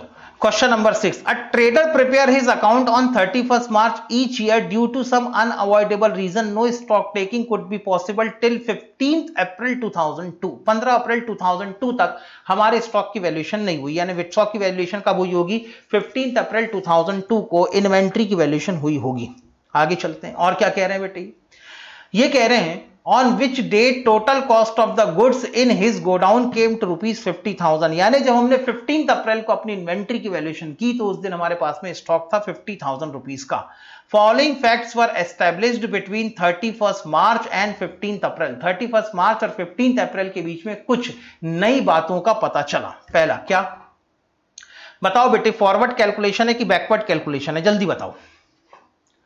बोलो बेटे, फॉरवर्ड कैलकुलेशन है कि बैकवर्ड कैलकुलेशन है? जल्दी बोलो। बैकवर्ड कैलकुलेशन है। तो बेटे हाँ, अब ध्यान से मेरा सवाल सुनो, जवाब तुमको देना है। 31 मार्च से लेके 15 अप्रैल के बीच में जितने भी ट्रांजैक्शंस हुए हैं, हमें उनका इफेक्ट डालना है कि उनका इफेक्ट डल चुका है, हमें उनको कैंसिल करना है। खुशी का आंसर आया रिवर्स, कैंसिल करना है। हाँ, यानी इतनी बात समझ में आ गई कि अगर बैकवर्ड कैलकुलेशन होगा तो जितना इफेक्ट डाला जा चुका है, हमें बेटे उनके सारे इफेक्ट को रिवर्स करना पड़ेगा। यस सर, रिवर्स करना पड़ेगा। ये बात तो समझ में आ गई, कैंसिल करना पड़ेगा। चलो अब क्वेश्चन को पढ़ना शुरू करते हैं। अब बात आपके समझ में आ रही है। सबसे पहले बेटे हमारे पास में 50,000 का इन्वेंट्री आया था। बेटे जो यहां पे लिखा है ना, वो आप भी लिख लो। सर ऐसा क्यों कह रहे हो, आप भी लिख लो। बेटे ये क्वेश्चन आया है मई 2003 में, और आपका जो आने वाला अटैम्प्ट है वो भी मई अटैम्प्ट ही है। हालांकि डेट पोस्टपोन हो गई इसलिए जून में हो रहा है, वो भी आपका मई अटैम्प्ट है। और ये आपके सीए फाउंडेशन ओल्ड कोर्स के अंदर आया हुआ क्वेश्चन है, लेकिन न्यू कोर्स में अभी तक ये क्वेश्चन रिपीट नहीं हुआ, इसलिए इसके रिपीट होने के चांसेस बढ़ जाते हैं। इसलिए आप बेटे इसको VIMP लिखें, VVIMP लिखें। लिख लिया हो तो मैं आगे बढ़ूं, क्योंकि यहां पर VIMP लिखना इंपॉर्टेंट है। अरे लिख लिया, हां या ना? आज बेटे क्लास में वो जोश नहीं दिख रहा बेटे, आज क्लास में वो एनर्जी नहीं दिख रही जो होनी चाहिए। हाँ सर, आ गई एनर्जी, आ रही है सर, आ रही है एनर्जी। हाँ सर आ रही है, ठीक है चलो। यस सर ठीक है बेटे, अगर एनर्जी आ रही है तो आओ आगे चलते हैं। यहां पर हमारे पास में 15 अप्रैल की इन्वेंट्री वैल्यूएशन दी हुई है 50,000 रुपीस की, और यहीं से हम अपने स्टार्टिंग पॉइंट को लेके शुरू करेंगे, यहीं से हम अपना स्टॉक वैल्यूएशन करना शुरू करेंगे। 31 मार्च 2002 को हमारा अकाउंटिंग पीरियड एंड हो रहा है। 15 अप्रैल 2002 को हमारी एक्चुअल स्टॉक टेकिंग हुई है। हमने अपने गोडाउन को चेक किया, गोडाउन में हमारा स्टॉक था 50,000 रुपीस का। हमें स्टॉक चाहिए है 31 मार्च का, यानी 15 अप्रैल से वापस आते हुए हमें 31 मार्च तक में जितने ट्रांजेक्शन के इफेक्ट डाले जा चुके हैं, उन सारे ट्रांजेक्शन के इफेक्ट को कैंसिल करना पड़ेगा। यह है आपका बैकवर्ड कैलकुलेशन। शुरुआत करेंगे बेटे, लिखेंगे statement showing valuation of inventory as on 31 March 2002 particular amount या पर्टिकुलर अमाउंट। शुरुआत होगी बेटे सबसे पहले value of stock as on 15 April 2002 की 2003 क्या डेट है 2002। 1 अप्रैल 2002 को इन्वेंट्री की वैल्यूएशन दी हुई थी 50,000 से। इसी में कुछ आइटम ऐड होंगे, कुछ आइटम लेस होंगे, तो फाइनली हमारे पास में इन्वेंट्री की वैल्यूएशन होगी एज ऑन 31 मार्च। पहला एडजस्टमेंट पढ़ें, जवाब दें, ऐड होगा कि लेस होगा। मैं आप सबसे पूछ रहा हूं, ये मेरा बेटे आपसे क्वेश्चन है। पहला एडजस्टमेंट पढ़ें, डिसाइड करें ऐड होगा कि लेस होगा। अमाउंट कौन बताएगा? तुषार, अनुष्का। बेटे सर हमने बता दिया ऐड होगा कि लेस होगा, बाकी ना अमाउंट आप निकाल लो, क्योंकि पेपर तो आपने देने हैं सर। 24 जून को तो आप एग्जाम हॉल में जाओगे, आंसर तो आपने लिखना है सर। अमाउंट आप निकालो सर, अमाउंट हम नहीं निकालेंगे, ऐसा नहीं होता सर। आप नालायक। हाँ, मनीषा ने कहा 41,000 ऐड होगा। ओके देखते हैं। Sales rupees 41,000 including cash sales. बेटे 41,000 जिसने ऐड कहा है ना बेटे, सबने आंसर गलत दिए। नहीं सर हमारा आंसर सही है। अच्छा तुम्हारा आंसर सही है, आओ चेक करता हूं। तुषार ने आंसर दिया 24,800। सुनो, पहले में लिखा हमने 41,000 की सेल्स करी है, इसमें 10,000 की हमारी कैश सेल्स है। भैया सेल्स से गुड्स की आउटफ्लो तो हुई होगी, हमारे स्टॉक से गुड्स वापस गया है, बाहर गया है, तो इसका मतलब कैश में हो क्रेडिट में हो, स्टॉक में से तो माइनस हुआ ही है ना ये। तो अल्टीमेटली कोई फर्क नहीं पड़ता तुम्हारी सेल्स कैश में हुई है कि तुम्हारी सेल्स क्रेडिट में हुई है। हमें मतलब किससे? 41,000 की टोटल सेल्स है। लेकिन थर्ड पॉइंट में सेल्स रिटर्न भी है 1,000 का। सर आपने तो बोला तो फर्स्ट पॉइंट पढ़ के बताओ। तो नालायक क्वेश्चन कौन पढ़ेगा? क्वेश्चन भी तो तुम्हीं को पढ़ना है। अब मान लो एक इंफॉर्मेशन ऊपर दी है और उससे रिलेटेड इंफॉर्मेशन क्वेश्चन में सबसे आखिरी में दी है, तो क्या इंफॉर्मेशन छोड़ दोगे तुम? हाँ, तो बेटे कुल मिला के तुम्हारी 41,000 की सेल्स थी और इसमें से 1,000 का सेल्स रिटर्न है, तो तुम्हारी नेट सेल्स है 40,000 की। और आप कह रहे हो कि सर ऐड करो। अब ऐड करेंगे लेस करेंगे वो तो बात की बात है। ये है तुम्हारा सेलिंग प्राइस। क्या तुम सेलिंग प्राइस को ऐड या लेस करवा दोगे? इन्वेंट्री की वैल्यूएशन करनी है तो पहले तो कॉस्ट निकालनी पड़ेगी। कॉस्ट निकालने के लिए पहले ग्रॉस प्रॉफिट माइनस करना पड़ेगा, और ग्रॉस प्रॉफिट का परसेंटेज दिया हुआ है 20% ऑन सेल्स, यानी पहले मुझे इसमें से 20% ग्रॉस प्रॉफिट माइनस करना पड़ेगा। 40,000 में से 20% माइनस करूं तो बच जाता है दोस्त 32,000। ये निकली कॉस्ट। सबके अमाउंट गलत है।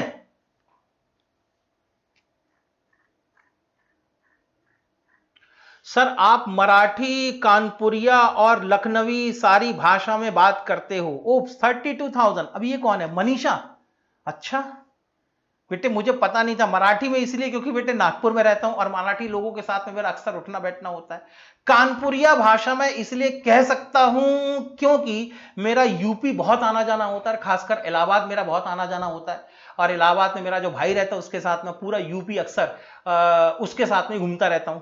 और सर लखनवी और क्या है? लखनवी। लखनऊ के लिए मैं इसलिए मान सकता हूं क्योंकि मेरे वाइफ की जो मतलब मेरे भाई की इलाहाबाद वाले भाई की जो वाइफ है वो लखनऊ से है और वो बड़ी अच्छी हिंदी बोलती है। सुनने में आया कि लखनऊ की जो हिंदी होती है ना बड़ी मीठी होती है, बड़ी सोफिस्टिकेटेड होती है। तो अक्सर मैं उनकी जो मेरी भाभी हैं मैं उनकी लैंग्वेज को कॉपी करता हूं, इसलिए कई बार ऐसा होता है। 32,000 हो गया। सर आप यूपी में भी जाते हो हर साल? हाँ बेटे अक्सर मेरा हर साल तो नहीं होता लेकिन 2-3 साल में एक बार यूपी जाना होता है, लेकिन जाता हूं तो 15-20 दिन के लिए जाता हूं, फिर 1-2 दिन के लिए नहीं जाता। अच्छा 15-20 दिन के लिए जाता हूं और कई जगह घूमता हूं बेटे। यूपी मेरी one of the favourite place है असल में। सर मैं जाती हूं। अरे वाह यार अनुष्का आप भी जाते हो, वेरी गुड। हाँ अब बेटे समझ में आ गया। अब बताओ 32,000 का क्या करना है? ऐड करना है, लेस करना है, ये तो बताओ। 32,000 ऊप्स 32,000 होगा सर। अबे ऊप्स नहीं चाहिए, ऐड चाहिए। कि ऐड और लेस चाहिए? बोलो बेटे बोलो। ऐड होगा ऐड होगा ऐड होगा। ठीक है। सेल्स हमारी 41,000 की थी। इस पीरियड में हमारी सेल्स हुई है। कैश सेल्स है 10,000 की, क्रेडिट सेल्स है 31,000 की। कोई फर्क नहीं पड़ता, हमने तो काम वैसे भी टोटल सेल्स पे करना है। तो जब हमारी इन्वेंट्री की वैल्यूएशन हुई उसके पहले सामान बिक चुका था, हमारे गोडाउन के बाहर जा चुका था। इसका मतलब जो हमारी 15 अप्रैल को इन्वेंट्री की वैल्यूएशन हुई है उसमें ये स्टॉक इंक्लूडेड नहीं है। तो 40,000 का स्टॉक हमारे 15 अप्रैल की इन्वेंट्री में इंक्लूड नहीं है, लेकिन 31 मार्च को यह हमारी इन्वेंट्री में इंक्लूडेड था। तो क्योंकि ये स्टॉक हमारी इन्वेंट्री में से माइनस हो चुका है पहले ही, तो उसका इफेक्ट कैंसिल करने के लिए मुझे इसको वापस ऐड बैक करना पड़ेगा। तो ऐड करेंगे दोस्त यहां पर, add cost of goods sold. Cost of goods sold after 31 March till stock taking. Net sales हुई थी 40,000 रुपीज की, इसमें से लेस करोगे ग्रॉस प्रॉफिट 20,000 तो आ जाएगा 32,000। अब बेटे सबको समझ में आ गया होगा सवाल कैसे पढ़ना है। दूसरा एडजस्टमेंट पढ़ो, बताओ बेटे क्या करना है? ऐड करना है, सेकंड एडजस्टमेंट पे ऐड करना है कि लेस करना है ये भी बताओ, और कितने रुपए प्लस करना है या कितने रुपए माइनस करना है ये भी बताओ। सेकंड एडजस्टमेंट पढ़ो, बोलो बेटे क्या करना है? ऐड करूं सर लेस करो? 5,034 रुपीज। खुशी का आंसर आया सर लेस कर दो 5,034 रुपीज।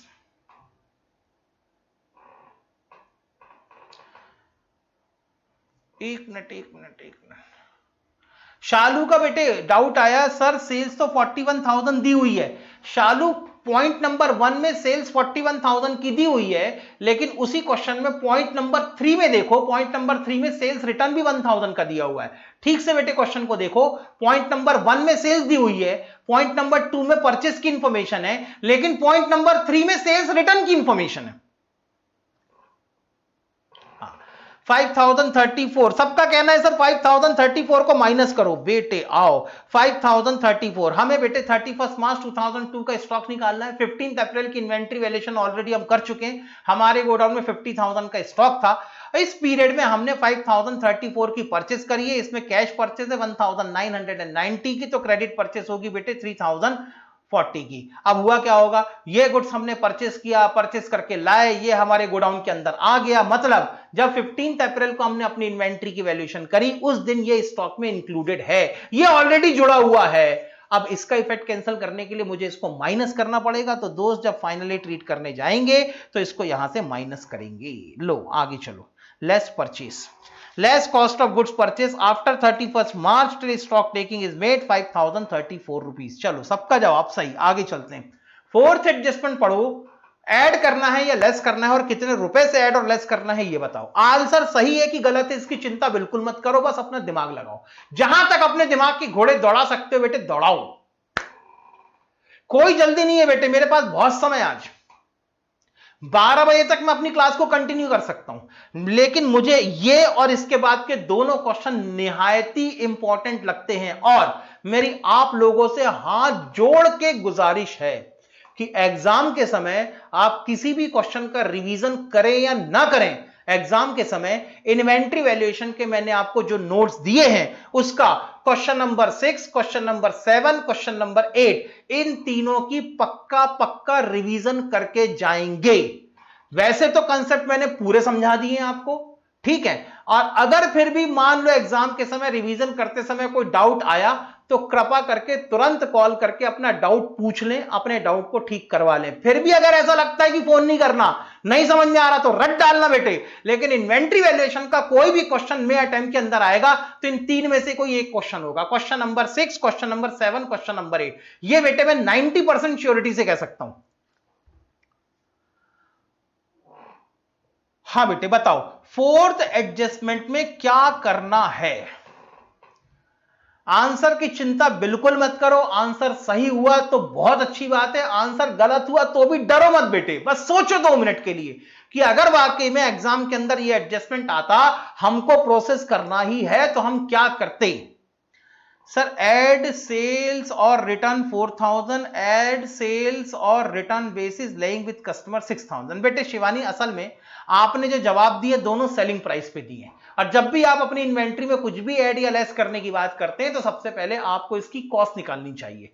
तो अगर आपका आंसर सही भी होगा तब भी आपके अमाउंट आपके आंसर को गलत बना रहे हैं, क्योंकि क्या लिखा ध्यान से पढ़ो। On 15th March goods of the sale value of ₹10,000।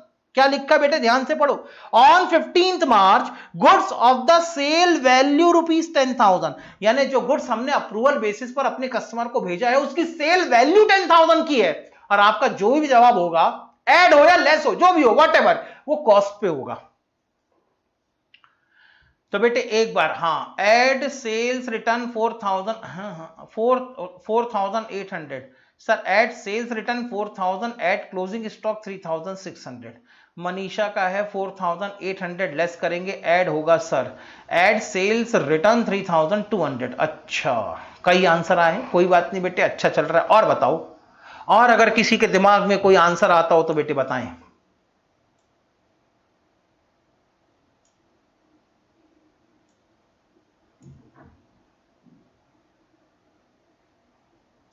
Add sales और रिटर्न, आओ बेटे पढ़ना शुरू करते हैं। On 15th March goods of the sale value ₹10,000 were sent on sale और अप्रूवल बेसिस टू कस्टमर। पहले बताओ बेटे, गुड्स हमने कस्टमर को कब भिजवाया था? सर हमने गुड्स भिजवाया था 15th मार्च को।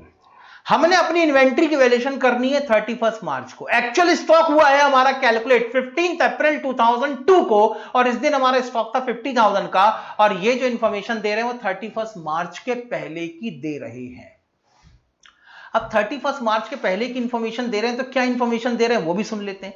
ये कह रहे हैं सेल ऑन अप्रूवल बेसिस पर कुछ गुड्स हमने 10,000 रुपीस का भिजवाया है। आगे चलते हैं और क्या करना है। The period of approval being 4 weeks. 4 weeks का मोटे मोटे तौर पे आप मतलब मान सकते हैं 1 महीने। हमने कस्टमर से कहा 1 महीने तक गुड्स अपने पास में रखो, पसंद आए तो रख लेना, नहीं तो वापस कर देना। अब 1 महीने खत्म कब होंगे? 15 मार्च को अगर आप गुड्स भिजवा रहे हो तो मोटे मोटे तौर पे 14-15 अप्रैल के आसपास आपके लगभग 1 महीने खत्म होते हैं। यानी कस्टमर के पास तो बेटे 14-15 अप्रैल तक का टाइम है, वो तो 14-15 अप्रैल तक आपको बता सकता है कि मुझे रखना है कि नहीं रखना। ठीक है सर, और क्या कह रहे हैं?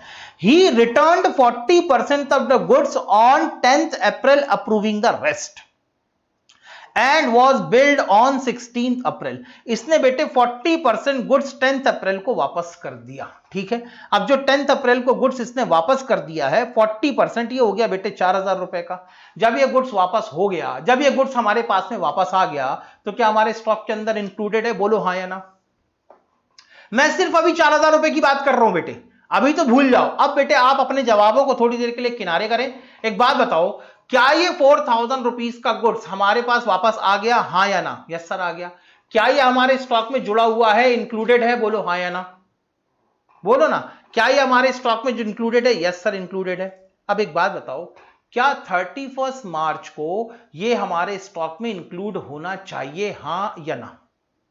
नया सवाल सुनो, ये जो 4,000 रुपीज का गुड्स हमारे पास में वापस आया है, ये अगर 31st मार्च को आप अपनी स्टॉक की या इन्वेंट्री की वैल्यूएशन करते तो 31st मार्च को ये हमारे स्टॉक में इंक्लूड होना चाहिए, हाँ या ना? बोलो बेटे होना चाहिए, बिल्कुल होना चाहिए। मनीषा सोचो, होना चाहिए, हाँ होना चाहिए, होना चाहिए, होना चाहिए। क्यों होना चाहिए? क्योंकि अप्रूवल बेसिस की सेल्स थी। 31 मार्च तक जब कस्टमर ने किसी तरह की कोई भी इंटीमेशन नहीं दी, कोई भी इंटीमेशन नहीं दी, कस्टमर ने ना तो हां बोला है, ना तो कस्टमर ने ना बोला है, इसका मतलब गुड्स के मालिक तो हम ही थे, और गुड्स के अगर मालिक हम थे तो इसको तो हमारी इन्वेंट्री में इंक्लूड होना चाहिए ना। तो जब हमने 15 अप्रैल को अपनी इन्वेंट्री की वैल्यूएशन करी तब भी हमारे स्टॉक में इंक्लूडेड था, और 31 मार्च को भी हमारे स्टॉक में इंक्लूड होना चाहिए था। तो बताओ कि इसका कोई एडजस्टमेंट करने की जरूरत है? बोलो ना हाँ या ना, क्या इसका कोई एडजस्टमेंट करने की जरूरत है? ना तो बेटे ये जो 4000 का गुड्स वापस आया है, ना तो इसको ऐड करने की जरूरत है, ना तो इसको लेस करने की जरूरत है।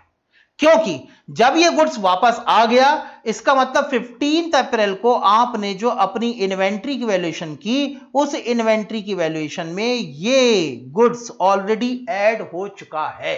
और क्योंकि अप्रूवल बेसिस पर भेजा हुआ गुड्स था, 31 मार्च तक हमारे पास कस्टमर की कोई इंफॉर्मेशन नहीं आई थी, तो वैसे भी इस गुड्स को हम 31 मार्च की इन्वेंट्री की वैल्यूएशन करते समय ऐड करते ही करते, क्योंकि ये हमारा गुड्स था जो कस्टमर के गोडाउन में पड़ा हुआ था। तो ये ऑलरेडी इंक्लूडेड है, ये ऑलरेडी हमारे स्टॉक में ऐड हो चुका है, और 31 मार्च को भी इन्वेंट्री की वैल्यूएशन करते समय हम इसको ऐड ही करते। तो जो इंक्लूडेड है वो एकदम ठीक है, इसका इफेक्ट कैंसिल करने की जरूरत नहीं है, किसी तरह का कोई एडजस्टमेंट यहां पर नहीं होगा। बात समझ में आ गई बेटे? No treatment required. यहां पर किसी को कोई डाउट हो तो बताओ, सिर्फ इसी एडजस्टमेंट को सर एक डाउट है। हां खुशी बोलो बेटे क्या डाउट है? खुशी बताओ बेटे क्या डाउट है?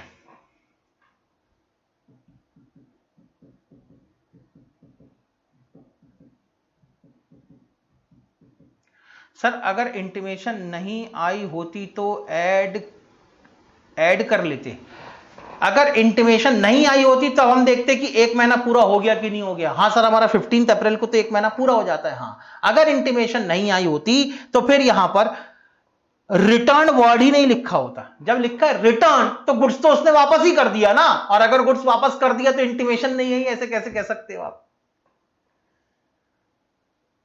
सर क्वेश्चन में पढ़ते ही लगा था कि कुछ नहीं होगा। हां बेटे बट स्टिल ओके यस।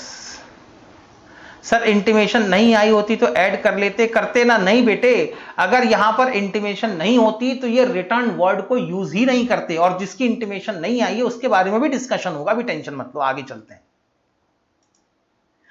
आगे चलते हैं। और क्या है सर? फिर खुशी सर जब हम इसे 31 मार्च को ऐड करते तो पर करते और कॉस्ट पर करते, और अभी 15 अप्रैल को नहीं नहीं नहीं नहीं नहीं नहीं, नहीं बेटे ऐसा नहीं है। नहीं नहीं नहीं आप गलत सोच रहे हो। असल में हमने जब गुड्स भेजा था तो सेल्स पे रिकॉर्डेड था, लेकिन जब गुड्स वापस आया होगा तो सेल्स की कैंसिलेशन एंट्री हुई होगी ना। तो जब आपने सेल्स को कैंसिल किया होगा तो ऑटोमेटिकली आपका स्टॉक कॉस्ट प्राइस से बढ़ गया होगा। ठीक, तो जब आपने सेल्स में ही माइनस किया तो सेल्स में ही प्लस कर दिया ना, तो यहां पे अलग से कॉस्ट ऐड करने की जरूरत नहीं पड़ी, और इससे कोई फर्क नहीं है। इसमें आप कॉस्ट और उसके झमेले मत पड़ो। It is as good as your sales return.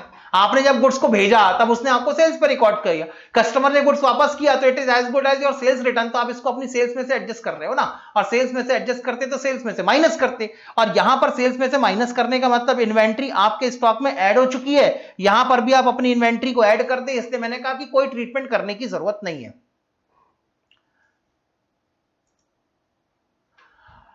हां अब बचा सर इसका बेटे यहां पर किसी ट्रीटमेंट की जरूरत नहीं पड़ेगी। ठीक है सर, अब जो बचा हुआ 6000 रुपए का गुड्स है इसका क्या करें? हां आओ बेटे, क्वेश्चन में जो 6000 रुपए का गुड्स बचा इसका क्या करें? Approving the rest. बचे हुए गुड्स को कस्टमर ने अप्रूव कर दिया। अब कस्टमर ने अप्रूव कर दिया मतलब बचा हुआ गुड्स क्या हो गया बेटे? बिक गया, खरीद लिया गया। अब कस्टमर ने गुड्स खरीद लिया है तो बताओ अब इसका क्या करना है? ये 6000 रुपीस का जो गुड्स कस्टमर ने एक्सेप्ट कर लिया है, यानी जिसको कस्टमर ने खरीद लिया है, इसका हमें क्या करना चाहिए? लेस करना चाहिए 4800। एक आंसर आया सर माइनस करना चाहिए 4800। बाकी सब लोगों का क्या विचार बनता है बेटे बताओ? बाकी सभी लोगों का क्या विचार बनता है? सर लेस करना चाहिए 4800।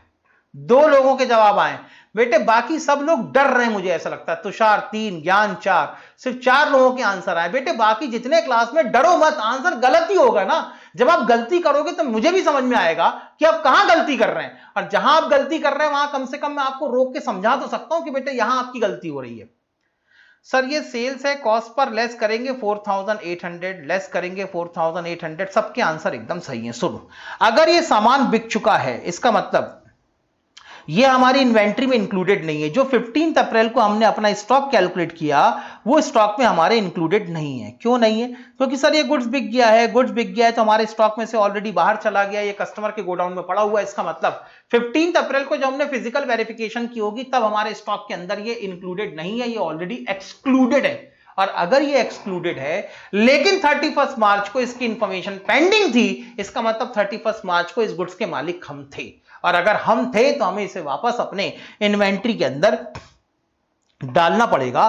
तो इसलिए ऐड करेंगे at cost of goods sold. तो यस लेस, अबे लेस क्यों करेंगे, ऐड करेंगे ना। कैसी कैसी बातें करते हो बेटे, इफेक्ट कैंसिल करना है। अमित सबने क्या जवाब दिया था? अच्छा अच्छा, सबने लेस कहा था। ओके, नहीं नहीं नहीं नहीं, पहले 4800 तो समझ में आ गया। ओ सॉरी सर, कोई बात नहीं बेटे। सुनो, मैंने क्या कहा, अगर बैकवर्ड कैलकुलेशन हो, बैकवर्ड कैलकुलेशन हो रहा है? यस सर, बिल्कुल बैकवर्ड कैलकुलेशन हो रहा है। मैंने कहा था जब भी बैकवर्ड कैलकुलेशन है तो जो इफेक्ट डल चुके हैं उनको कैंसिल करना है। यहां पर बेटे आपकी सेल्स हुई है, यहां पर ये गुड्स आपके स्टॉक से बाहर चला गया है, आपको इसको स्टॉक में वापस इंक्लूड करना है, क्योंकि बैकडेट को आपको स्टॉक निकालना है। वापस इंक्लूड करने के लिए क्या करोगे, ऐड करोगे कि लेस करोगे? सर वापस इंक्लूड करने के लिए तो इसको ऐड करना पड़ेगा। तो 4800 रुपीज आप यहां पर ऐड करेंगे। Goods sent on approval basis 10,000, इसमें से लेस कर दो goods return by customer 4000, sale value of goods lying with the customer godown 6000, इसमें से लेस करेंगे आप ग्रॉस प्रॉफिट 12,000 रुपए का। तो 4800 रुपीज ऐड करने पड़ेंगे। यहां तक किसी को कोई डाउट हो तो बताएं बेटे, बोलो बेटे, यहां तक किसी को कोई डाउट हो तो बताएं। नो सर, कोई डाउट नहीं है, नहीं है, नहीं है। चलो बहुत अच्छी बात है। हाँ, इसके बाद बेटे फिफ्थ पॉइंट आप लोगों ने पढ़ना है। गलत हो सही हो कोई फर्क नहीं पड़ता, बस आप लोगों ने बताना है कि फिफ्थ पॉइंट में जो एडजस्टमेंट है उस एडजस्टमेंट को हम ऐड करें या लेस करें, और कितने रुपए से ऐड या लेस करें यह भी बताना है। पढ़ो बेटे फिफ्थ एडजस्टमेंट। चलो मैं तुम्हारे सामने रखता हूं, यह है बेटे तुम्हारा fifth adjustment. The trader has also received goods costing rupees 8,000 in March for sale on consignment basis. 20% of the goods has been sold by 31st March, another 50% by 15th April. These sales are not included in above sales. बोलो बेटे fifth point के अंदर आपने क्या करना है? बेटे सही और गलत का टेंशन मत लो, सही और गलत की चिंता मत करो, होती है गलती होने दो, अपने अंदर का पहले डर निकालो। जब तक अपने अंदर का डर नहीं निकालोगे तब तक कुछ नहीं होगा। मैं बेटे पूरे पूरे 2 मिनट के लिए आपकी स्क्रीन से हट रहा हूं, और इन 2 मिनट में मुझे सबके आंसर चाहिए। मुझे कोई फर्क नहीं पड़ता आप आंसर सही देते हैं गलत देते हैं, टोला मारते हैं, कुछ भी करते हैं, तुक्का मारो टोला मारो, जो करना है वो करो, लेकिन सब आंसर दो अभी।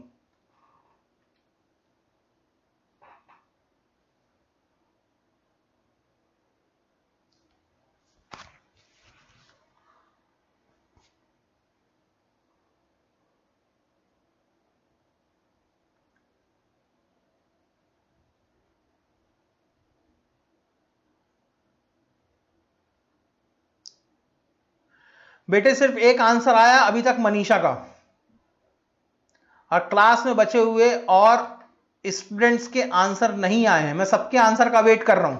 मैं बार बार कह रहा हूं बेटे अपने अंदर का डर निकालो, बिल्कुल छोड़ दो ये डर कि हमारा आंसर गलत होगा। आप ये माने कि हमारा आंसर सही है और बस दे दो अपना आंसर।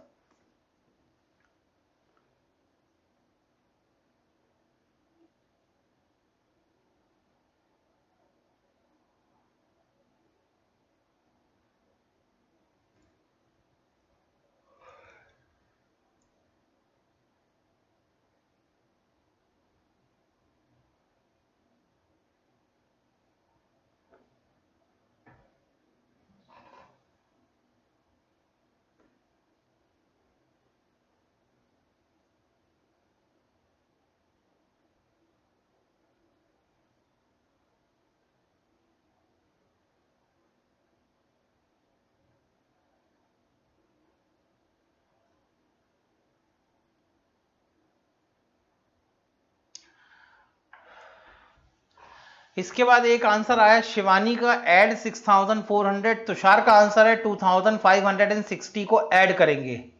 अभी तक मुझे सिर्फ 3 आंसर मिले बेटे।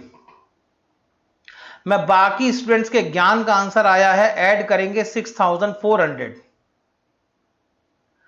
सर 6400 और 3200 में कंफ्यूजन हो रहा है। कोई बात नहीं बेटे मनीषा, कंफ्यूजन हो रहा है चलेगा, कम से कम आंसर आ रहे हैं, ये सबसे इंपॉर्टेंट है। कंफ्यूजन है ये इंपॉर्टेंट नहीं है, आंसर दे रहे हैं ये इंपॉर्टेंट है। सर 4000 ऐड होगा 50% सेल्स का। ओके, कितने आंसर आ गए अभी तक? मनीषा 2, शिवानी 2, शिवानी तुषार 3, ज्ञान 4, अमित 5, अनुष्का 6। ऐड होगा 3200 बेटे। 2 मिनट खत्म हो चुके हैं। सुनो आराम से क्वेश्चन को पढ़ें। अब मेरे तरीके से क्वेश्चन को पढ़ो, ठीक है सर? आपके तरीके से। हाँ, अमित का भी आंसर आया 3200। आओ, सबसे पहली बात बेटे, a trader has also received the goods costing ₹8000 in march on sale on for sale on consignment basis. जो हमारा ट्रेडर है, पहले तो ये बताओ वो कंसाइनर है कि कंसाइनी है? हाँ, अब सबके आंसर में आपको अब मेरे साथ साथ सोचना है। अब मैं आपको सिखा रहा हूं कि ऐसे क्वेश्चंस को, ऐसे एडजस्टमेंट को पढ़ते समय कैसे सोचा जाता है। हाँ, कंसाइनी है, बिल्कुल ठीक। यानी हमारा कोई ना कोई कंसाइनर होगा। हमारे कंसाइनर ने 8000 रुपए की कॉस्ट प्राइस का गुड्स हमको भेजा होगा कि हे कंसाइनी, इस 8000 रुपए की कॉस्ट प्राइस के गुड्स को तुम बेचो, बेच के कमीशन तुम रखो, बाकी पैसे मुझे लौटाओ। हमने कहा ठीक है कंसाइनर, ओके टाटा बाय, खत्म, गया। ठीक है, आगे चलते हैं। 20% ऑफ द गुड्स। अब ये कब आया था गुड्स बेटे? मार्च में आया था। ओके, 31 मार्च 2002 को हमने अपनी इन्वेंट्री की वैल्यूएशन करनी है। 15 अप्रैल 2002 को हमने फिजिकल स्टॉक की वेरिफिकेशन की, हमारा स्टॉक आया 50,000। अब कंसाइनी ने जो हमको गुड्स भिजवाया था वो भिजवाया था मार्च में, मतलब 31 मार्च 2002 के पहले ही भिजवाया होगा। हमें यहां पर 8000 रुपीज का गुड्स कंसाइनमेंट में बेचने के लिए मिला था। फिर उसके आगे क्वेश्चन कह रहा है 20% of the goods has been sold by 31 March, यानी 31 मार्च आते आते तक हमने कंसाइनी के भेजे हुए गुड्स में से 20% गुड्स उठा के बेच दिया। आगे क्वेश्चन ये कह रहा है कि सर अनदर 50% बाय 15 अप्रैल, बचा हुआ 50%, इसमें से 50% गुड्स हमने और 15 अप्रैल तक बेच दिया। तो बेटे यहां पर हालांकि 15 अप्रैल की डेट बात की है, लेकिन मुझे थोड़ी जगह बनानी थी इसलिए मैंने ऐसे लिखा है। 15 अप्रैल को हमने और 50% गुड्स बेच दिया। बेटे एक बात बताओ, अगर हमारे गोडाउन में गुड्स रखा होगा, अभी भी अगर हमारे गोडाउन, अभी भी का मतलब 15 अप्रैल को अगर मेरे गोडाउन में गुड्स रखा होगा जो कि कंसाइनर का है, मेरा नहीं है, तो कितने रुपए का होगा? हां, अगर हमारे गोडाउन में अभी भी गुड्स रखा होगा जो कि कंसाइनर का है, हमारा नहीं है, हम उसके मालिक नहीं है, उसका मालिक कंसाइनर है हमारे गोडाउन में, लेकिन ये गुड्स अभी भी रखा हुआ है मेरे भाई, तो कितने रुपए का रखा हुआ होगा? 2400। सबका जवाब आया। कैसे कैसे कैसे? देखो ना सर, रिमेनिंग 30%। अब रिमेनिंग 30% क्यों सर? कंसाइनी से जितना गुड्स मिला वो हो गया 100%। 100% में से 20% 31 मार्च को बेच दिया। उसके बाद 50% हमने 15 अप्रैल तक बेच दिया, तो बच गया 30%। टोटल गुड्स कितना आया था सर? टोटल गुड्स आया था हमारे पास में 8000 रुपीज का। 8000 रुपीज का 30% कितना हुआ सर? 2400 का 2400 का हुआ। सबका जवाब सही। आगे बढ़ू? Yes sir. अब एक कदम और आगे चलेंगे। क्या ये 2400 का गुड्स जिसका मालिक कंसाइनर है हमारे इस स्टॉक में जुड़ा हुआ है, हां या ना? बस तुमको यस और नो में जवाब देना है। क्या ये 2400 रुपीज का गुड्स जब मैंने 15 अप्रैल को इन्वेंट्री की वैल्यूएशन की उस दिन ये हमारे स्टॉक में जुड़ा हुआ था, हां या ना? जुड़ा हुआ है सर। बिल्कुल सही जवाब, जुड़ा हुआ है। क्यों? क्योंकि हमने अपने गोडाउन की फिजिकल वेरिफिकेशन की थी। फिजिकल वेरिफिकेशन करते समय हमारे गोडाउन में जितना हमारा गुड्स था इसको तो हमने काउंट किया ही किया, साथ में कंसाइनर का जो गुड्स हमारे गोडाउन में पड़ा हुआ था हमने इसको भी काउंट कर लिया। यानी जब 50,000 क्या है sir? 6400 minus 2400 is equal to 4000 at. रुको रुको बेटे, मैं तुम्हारा सवाल ही नहीं समझा, अभी रुको मैं समझाता हूं। रुको रुको रुको रुको रुको रुको, हाँ। तो बेटे ये 2400 का गुड्स मेरे गोडाउन में रखा हुआ है। गोडाउन में रखा हुआ है मतलब फिजिकल वेरिफिकेशन के समय मेरी इन्वेंट्री में ऐड हो गया। इसको ऐड नहीं होना चाहिए था। क्यों नहीं होना चाहिए था? क्योंकि इसके मालिक हम नहीं हैं। मालिक कौन है इसका? कंसाइनर। तो कायदे से आपको यहां पर 2400 रुपीज, सिर्फ और सिर्फ 2400 रुपीज माइनस करने चाहिए थे।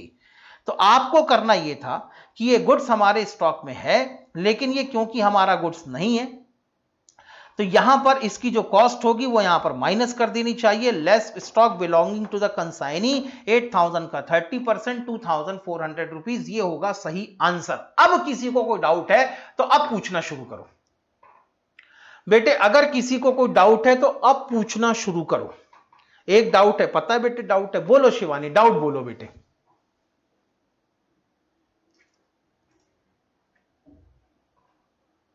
आप लोग चाहें तो अपने आप को खुद अनम्यूट कर सकते हैं। अगर आप डाउट पूछना चाहते हैं तो आप खुद अपने आप को अनम्यूट करें और आप अपना डाउट डायरेक्टली पूछें बेटे। लिखने में बहुत समय जाता है, इसीलिए आप अपने आप को अनम्यूट करें। मैं जिसका नाम लूंगा वो अपने आप को अनम्यूट करे। पहले बेटे शिवानी ने डाउट पूछा था। शिवानी बेटे आप अपना डाउट पूछो, पहले अपने आप को अनम्यूट करो फिर अपना डाउट पूछ लो। शिवानी, हाँ बेटा बताओ क्या डाउट है? हाँ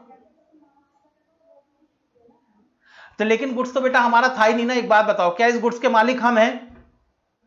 जब हम हैं ही नहीं तो इसको हम अपने स्टॉक में ऐड करके कैसे दिखा सकते हैं? आप खुद सोचो ना, जिस चीज के आप मालिक नहीं हो उसको आप अपनी बैलेंस शीट में एज एन एसेट कैसे दिखाओगे? आप दिखा सकते हो? हाँ, तो ये गुड्स हमें हमारे कंसाइनर ने भेजा था, और गुड्स अगर हमारे कंसाइनर ने भेजा था तो हम तो इसके मालिक बन ही नहीं सकते क्योंकि हम कंसाइनी है। और क्योंकि हम इसके मालिक नहीं बन सकते तो ये गुड्स हमारे स्टॉक में वैसे भी इंक्लूड होना ही नहीं चाहिए, क्योंकि हम इसके मालिक बन ही नहीं सकते। अब मुझे यह देखना है कि कितने रुपए का स्टॉक, कितने रुपए का गुड्स मेरे स्टॉक में इंक्लूडेड है, ताकि मैं इसको और बाहर कर दूं तो जो गलती हुई है वो भी ठीक हो जाए। ठीक, अब मैंने कहा 31 मार्च के पहले कंसाइनी ने 8000 का गुड्स मुझे भिजवाया, मैंने लिया अपने गोडाउन में रख लिया। गोडाउन में रख लिया, इसका 20%। अब 8000 का 20% अगर आप चेक करो तो ये हो जाएगा 8000 का 20%, ये होता है दोस्त शायद 1600 रुपीज। 1600 रुपीज का गुड्स बिक गया, ये मेरे गोडाउन से बाहर चला गया। उसके बाद 15 अप्रैल को यहां पर आपने, अरे यार ये क्या हो गया, 15 अप्रैल को आपने 50% गुड्स और बेच दिया। 50% गुड्स बेचने का मतलब यह है कि 8000 रुपीज का 50% गुड्स और बिक गया, यानी 4000 रुपए का गुड्स आपने और बेच दिया, तो यह भी मेरे गोडाउन के बाहर चला गया। तो जब मैंने 15 अप्रैल को फिजिकल वेरिफिकेशन की, अपने गोडाउन में जाके चेक किया कि मेरे गोडाउन में कुल मिला के कितने रुपए का स्टॉक है, तो जो मेरा स्टॉक था वो तो काउंट हुआ ही हुआ, साथ में जो कंसाइनी का स्टॉक था वो भी काउंट हो गया। कंसाइनी का कितना बचा? सर कंसाइनी ने हमको 8000 रुपए का गुड्स भेजा था, इसमें से 1600 का गुड्स हम पहले ही बेच चुके, जो हमारे स्टॉक से माइनस हो चुका है या हमारे स्टॉक से बाहर जा चुका है। इसमें से 4000 रुपीज का गुड्स हमने बाद में बेच दिया, तो यह भी हमारे स्टॉक से बाहर जा चुका है। तो अभी भी हमारे स्टॉक में कंसाइनर का कितने रुपए का गुड्स है? तो आंसर मिलता है 8000 माइनस 1600 माइनस 4000, तो 2400 रुपीज का गुड्स ऐसा है जो हमारी फिजिकल वेरिफिकेशन के दिन स्टॉक में था और ये हमारी इन्वेंट्री में ऐड है। और क्योंकि हम इसके मालिक नहीं है, इसलिए हम अपने इसको अपने स्टॉक में ऐड करके नहीं दिखा सकते। इसीलिए मुझे इस गलती को, मुझे इस एरर को रेक्टिफाइड करना है। और एरर को रेक्टिफाइड करने का तरीका यही है कि क्योंकि ये मेरे स्टॉक के अंदर, यहां पर ये मेरे स्टॉक के अंदर ऑलरेडी जुड़ा हुआ है, ये मेरे स्टॉक के अंदर ऑलरेडी इंक्लूडेड है, क्योंकि ये गलती है, मैं मालिक नहीं हूं, फिर भी इसको अपने स्टॉक में मैंने गलती से जोड़ दिया, तो ठीक करने के लिए मुझे क्या करना पड़ेगा?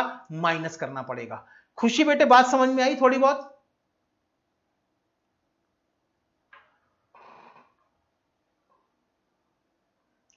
खुशी बेटे बात समझ में आई, हां या ना? खुशी ने पूछा था, शिवानी ने पूछा था शायद। शिवानी बेटे बात समझ में आई? पक्का? कंफर्म? ठीक है, अच्छा। शिवानी ने सर लेकिन सर 50% गुड्स 31 मार्च को नहीं सेल हुआ था। हाँ बेटे नहीं सेल हुआ, मान लिया मैंने। अगला डाउट आया फिर से शिवानी का कि सर 50% गुड्स तो 31 मार्च तक बिका ही नहीं था। बिल्कुल नहीं बिका था, और अगर नहीं बिका था तो अगर ये गुड्स मेरा होता, मैं इन गुड्स का मालिक होता, तो मैं इसको अपनी इन्वेंट्री में ऐड करके भी दिखाता। लेकिन बेटे सोचो, आप कंसाइनी हो, आप इस गुड्स के मालिक कभी बन ही नहीं सकते, और जब बन नहीं सकते तो आप इसको अपने स्टॉक में ऐड करके दिखा ही नहीं सकते। तो आप क्योंकि इसको अपने स्टॉक में ऐड करके नहीं दिखा सकते, तो जितना आपके स्टॉक में ऑलरेडी जुड़ चुका है उसको माइनस करके दिखाना है, बस इतनी सी बात है। अच्छा, बस जो गुड्स हमारे पास हैं उसी को लेस कर देंगे। हां बेटे, जो गुड्स हमारे पास में है, क्योंकि उस गुड्स के मालिक हम नहीं हैं, लेकिन क्योंकि वो हमारे पास में है, हमारे स्टॉक में गलती से वो जुड़ गए हैं, तो मैंने कहा ठीक करने के लिए उनको माइनस कर दो, इतना सा काम करना था बस। अच्छा, मनीषा का कहना यह है कि सर 6400 का 50% सेल हुआ है। अच्छा अच्छा अच्छा अच्छा, ओके मनीषा, आप ऐसे आ रहे हो कि कंसाइनी ने पहले 8000 का गुड्स भिजवाया, हमने मार्च तक 1600 का गुड्स बेच दिया, तो हमारे पास यहां पर गुड्स कितना बचा, 8000 minus 1600 is equal to 8000 minus 1600 is equal to sir ये बचा 6400। तो यहां पे जो 50% बिका होगा, ये 50% 8000 का नहीं होना चाहिए सर, ये 50% 6400 का 50% होना चाहिए। मनीषा का क्वेश्चन ये बेटे सुनो, मनीषा बेटे आपका, मैं जब यह हो गया क्लियर सर। हाँ सर, सेल में कुछ ट्रीटमेंट नहीं होगा। बेटे सेल में क्यों ट्रीटमेंट करोगे? क्या आप अपना गुड्स बेच रहे हो? क्या आप वो गुड्स बेच रहे हो जिसके मालिक आप थे? नहीं, तो ये तो आपकी सेल्स है ही नहीं, आप तो एज अ कमीशन एजेंट काम कर रहे हो। सेल्स कौन रिकॉर्ड करेगा? सेल्स रिकॉर्ड करेगा कंसाइनर अपनी बुक में, तो हम अपनी सेल्स के साथ में क्यों छेड़छाड़ करेंगे? और क्वेश्चन ने कह भी रखा है कि ये जो कंसाइनमेंट में गुड्स बिका है वो हमारे सेल्स में इंक्लूडेड नहीं है, और वो हमारी सेल्स में इंक्लूडेड नहीं है और हमको सेल्स में इंक्लूड करना भी नहीं है, क्योंकि हम तो मालिक थे नहीं, मालिक था कंसाइनर, इसलिए सेल्स में कोई एडजस्टमेंट नहीं होगा। हां, अगर क्वेश्चन के अंदर लिख देते दी सेल्स, अभी क्या, अरे यार कहां गया, हां हां, क्वेश्चन में क्या लिखा है बेटे, ये किसने पूछा था? खुशी ने। खुशी बेटे मैं आपके डाउट का जवाब दे रहा हूं। खुशी ने डाउट पूछा था कि सर सेल्स में कुछ ट्रीटमेंट नहीं होगा। बिल्कुल नहीं होगा। क्यों नहीं होगा? क्योंकि हमारे क्वेश्चन में लिखा है the sales are not included in above sales. पहली बात तो गुड्स कंसाइनर का है, हम कंसाइनर के बिहाफ में गुड्स बेच रहे हैं, और अगर कंसाइनर के बिहाफ में गुड्स बेच रहे हैं तो ये हमारी सेल नहीं है, ये कंसाइनर की सेल है, हमको तो इसमें से सिर्फ कमीशन कमाना है। इसीलिए क्योंकि मैं अपना खुद का गुड्स नहीं बेच रहा हूं, इसलिए मैं इसको एज अ सेल्स रिकॉर्ड नहीं करूंगा, और क्वेश्चन ने रिकॉर्ड किया भी नहीं है, ये हमारी सेल्स के अंदर इंक्लूडेड भी नहीं है, तो एकदम ठीक बात चल रही है, इसलिए सेल्स में कोई ट्रीटमेंट नहीं होगा। हां, सब लोग बेटे अब ध्यान से सुने, अगर यहीं पर ये लाइन लिखी होती दी सेल्स आर, मैं अगर यहां पे नॉट को काट दूं, the sales are included in above sales, अगर ऐसा लिखा होता तो फिर ये जो सेल्स हुई है, कितने रुपए की ये जो सेल्स हुई है बेटे, हमारी सेल्स हुई है एक बार 1600 की और एक बार 4000 की, ये जो 5600 की सेल्स हुई है, ये मुझे सेल्स में से भी माइनस करना पड़ता, फिर बची हुई सेल्स का फिर मैं ट्रीटमेंट करता। बात समझ में आ गई बेटे? खुशी बेटे बात समझ में आ गई, हाँ या ना? खुशी को समझ में आ गया, ओके सर। और किसी का कोई हाँ, मनीषा मैं आपके डाउट पे आ रहा था। शालू, हाँ बेटे, जो गुड्स हमारे पास में सिर्फ उसी का ट्रीटमेंट होगा, बाकी तो गुड्स आया हमने बेचा, आया गया, हम ना कभी मालिक थे ना कभी मालिक हैं, इसलिए उन गुड्स का कोई ट्रीटमेंट करना भी नहीं है। आगे चलते हैं। उसके बाद मनीषा सर 6400 का 50% होना चाहिए। देखो बेटे मनीषा, आपका डाउट एकदम लाजमी है, बिल्कुल ठीक डाउट है आपका, यह डाउट आना बिल्कुल लाजमी है। मैं क्यों कह रहा हूं? यह इसीलिए है क्योंकि सर हमारे पास में ओरिजिनली गुड्स आया था 8000 का, तो यहां पे जो 50% गुड्स बिका है, ये 50% हम 8000 पे कैलकुलेट करें, या ये 50% पहले 8000 में से 20% की सेल्स माइनस करें, फिर बचे हुए 6400 पे कैलकुलेट करें। सुनो, मैंने 8000 पे कैलकुलेट कर रखा है। क्यों किया है? क्योंकि क्या लिखा है, 20% of the goods has been sold by 31 March and another 50% मतलब इसके अलावा 50%, इसके अलावा मतलब टोटल सेल्स का 20% पहले बिका, फिर टोटल सेल्स का 50% बाद में बिका, हाँ, अगर यहां पे लिखा होता एंड अनदर 50% ऑफ, यहां पर लिखा होता, इसी के आगे और लिखा होता अनदर 50% ऑफ रिमेनिंग गुड्स, यहां पे लिखा होता अनदर 50% ऑफ रिमेनिंग गुड्स, तो फिर इसका क्या मतलब हो जाता कि जो बचा हुआ गुड्स है उसका 50% हमने 15 अप्रैल को बेचा, तब आपका कैलकुलेशन एकदम सही था। फिर मैं भी कैलकुलेशन किस पे करता, 6400 पे। तो यहां पर क्योंकि ऐसा कोई रिमेनिंग 50% वाला पॉइंट नहीं है, इसका मतलब मुझे मानना पड़ेगा कि 50% ओरिजिनल जो गुड्स रिसीव हुआ था उसका 50% यहां तक आके बिका है, इसलिए मैंने 8000 का ही 50% लिया है। बेटे मनीषा, क्लियर हो गया डाउट?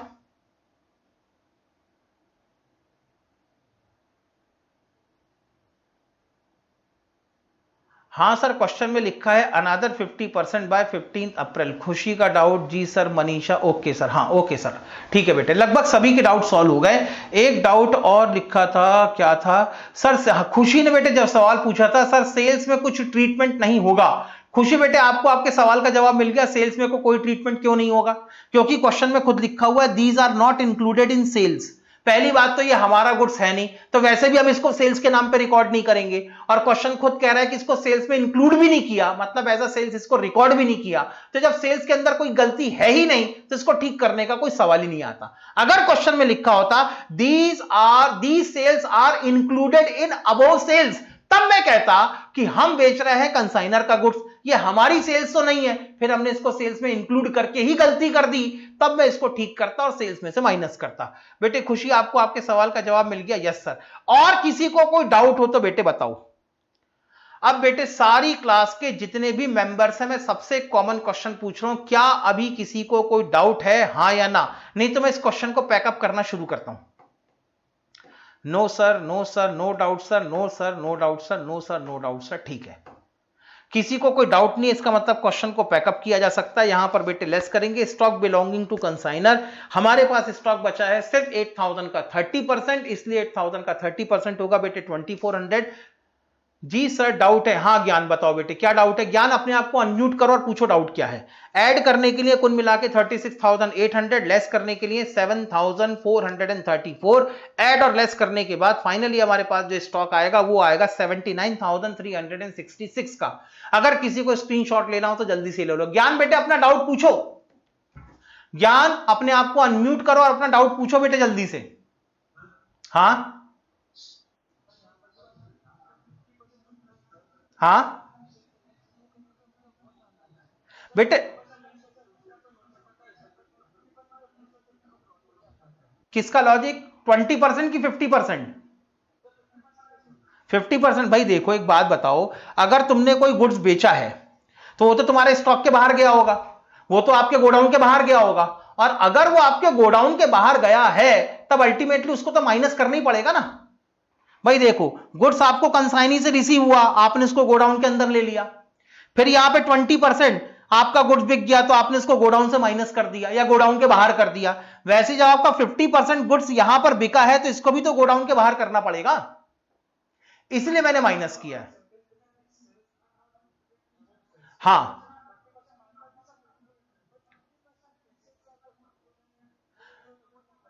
बेटे असल में क्या है, इनके बोलने का मतलब यह है कि क्योंकि हम कंसाइनर का गुड्स बेच रहे हैं, ये हमारा खुद का तो गुड्स है नहीं। अगर हमारा खुद का गुड्स होता, अगर इन गुड्स के मालिक हम होते, तब ये कहते कि ये हमारे गुड्स की सेल्स है तो हम अपनी अकाउंट की बुक को एज अ सेल्स रिकॉर्ड करते। लेकिन क्योंकि ये गुड्स हमारे कंसाइनर का है और कंसाइनर का गुड्स हम कंसाइनर के बिहाफ में बेच रहे हैं, इसलिए वैसे भी इसको तो मैं अपनी सेल्स अकाउंट की बुक में रिकॉर्ड कर ही नहीं सकता। और वही फैक्ट इन्होंने लिख के बताया है कि ये जो कंसाइनर के बिहाफ में गुड्स बेचा गया है इसको हमने सेल्स में रिकॉर्ड नहीं किया है, ये बताया इन्होंने। हाँ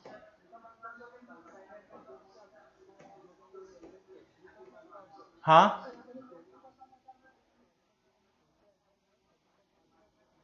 हाँ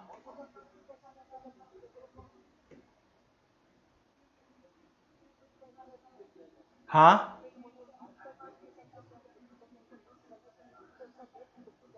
नहीं नहीं नहीं बेटे, इसलिए जरूर नहीं नहीं नहीं, हाँ इसलिए जरूरी है क्योंकि अजम्पशन ये रही होगी, हमारा जो स्टॉक है 50,000 का हमने फिजिकल वेरिफिकेशन किया, ये जो 50,000 का फिजिकल वेरिफिकेशन है सुबह सुबह हो गया कि शाम तक हुआ होगा? नहीं, यही तो गलती है।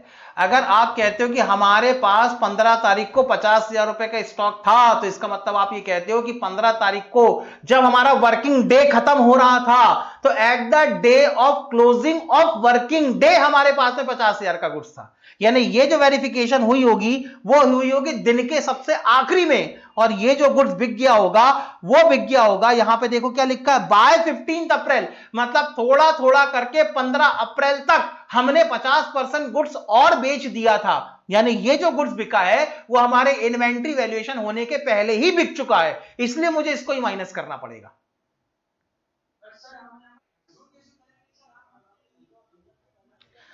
अच्छा अच्छा, एक नहीं, इसको अज्यूम मत करो, इसको ऐसे अज्यूम मत करो। एक बात बताओ, ये जो 50,000 की इन्वेंट्री की वैल्यूएशन हुई है, ये 15 अप्रैल को हुई है कि 15 अप्रैल के पहले ही हो गई है? हाँ, 15 अप्रैल को ही हुई है। यहां तक बात क्लियर है इतनी? जो 20% का गुड्स बिका है वो 15 अप्रैल को बिका है कि 15 अप्रैल के पहले बिक गया है? मैं, हाँ मतलब 15 अप्रैल के पहले ना। बिल्कुल ठीक जवाब है। अब एक बात बताओ, जो अगला 50% गुड्स बिका है वो 15 अप्रैल को बिका है कि 15 अप्रैल के पहले बिका है? हां, मैं बस इसीलिए आपका ध्यान कहां पे लेके आ रहा हूं, देखो क्या लिखा है वहां पे, लिखा है देखो, अच्छे से ध्यान से पढ़ो बेटे ज्ञान। अनादर 50% बाय लिखा है, बाय। बाय का मतलब होता है तब तक। अगर मैं यहां पे पढ़ू ना, अनादर के साथ अगर बाय लिखा हो और डेट लिखी हो, तो इसका मतलब होता है तब तक। यानी बचा हुआ 50% गुड्स हमारा 15 अप्रैल तक बिक गया था। बात समझ में आई बेटे? अगर मैं बाय को हिंदी में कन्वर्ट करूं, पूरे सेंटेंस को अगर हिंदी में ट्रांसलेट करके पढ़ूं, तो मैं सेंटेंस को कैसे पढ़ूंगा? अनादर यानी इसके अलावा, 20% के अलावा अगला 50% गुड्स मेरा 15 अप्रैल तक बिका है। यानी क्या 15 अप्रैल को बिका है कि 15 अप्रैल के पहले बिक गया है? अरे बाय लिखा है बेटे, यहां पे लिखा होता ऑन। देखो दो वर्ड हो सकते हैं। अब यार मैंने इतनी गंदगी बचा दी है कि अब यहां पे कुछ लिखने के लिए जगह, यहां पे देखो क्या लिखा है, कैसे बताऊं, ये लो ऐसे बताता हूं मैं। देखो बेटे ज्ञान, सेंटेंस लिखा हुआ है अनदर 50%, कहां लिखा है यार, 50% बाय 15 अप्रैल। ठीक है, मैं इस सेंटेंस को ऐसे भी लिख सकता हूं ज्ञान, देखो अनदर 50% ऑन 15 अप्रैल। एक बात बताओ, ये जो नीचे मैंने एक सेंटेंस लिखा है अनदर 50% ऑन 15 अप्रैल, इसका मतलब क्या है? ये गुड्स बेटे 15 अप्रैल को बिका है कि 15 अप्रैल के पहले बिका है? ज्ञान,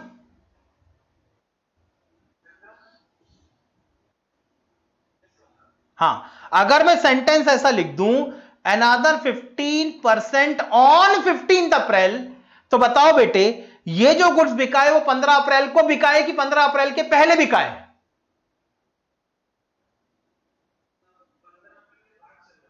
अरे बाद में कैसे हो जाएगा यार, ऑन लिखा हुआ है इसका मतलब 15 अप्रैल को बिका है, और यहां पे लिखा है बेटे बाय। बाय का मतलब होता है कि 15 अप्रैल तक बिका है। अगर मैं इसको हिंदी में ट्रांसलेट करूं, तो हिंदी में ट्रांसलेशन कैसे होगी? हिंदी में ट्रांसलेशन होगी, अगर मैं पहले को अगर हिंदी में ट्रांसलेट करूं, तो मैं लिखूंगा अगला। अनादर को हिंदी में कन्वर्ट करूं तो लिखूंगा अगला 50% 15 अप्रैल तक बिक गया। हाँ,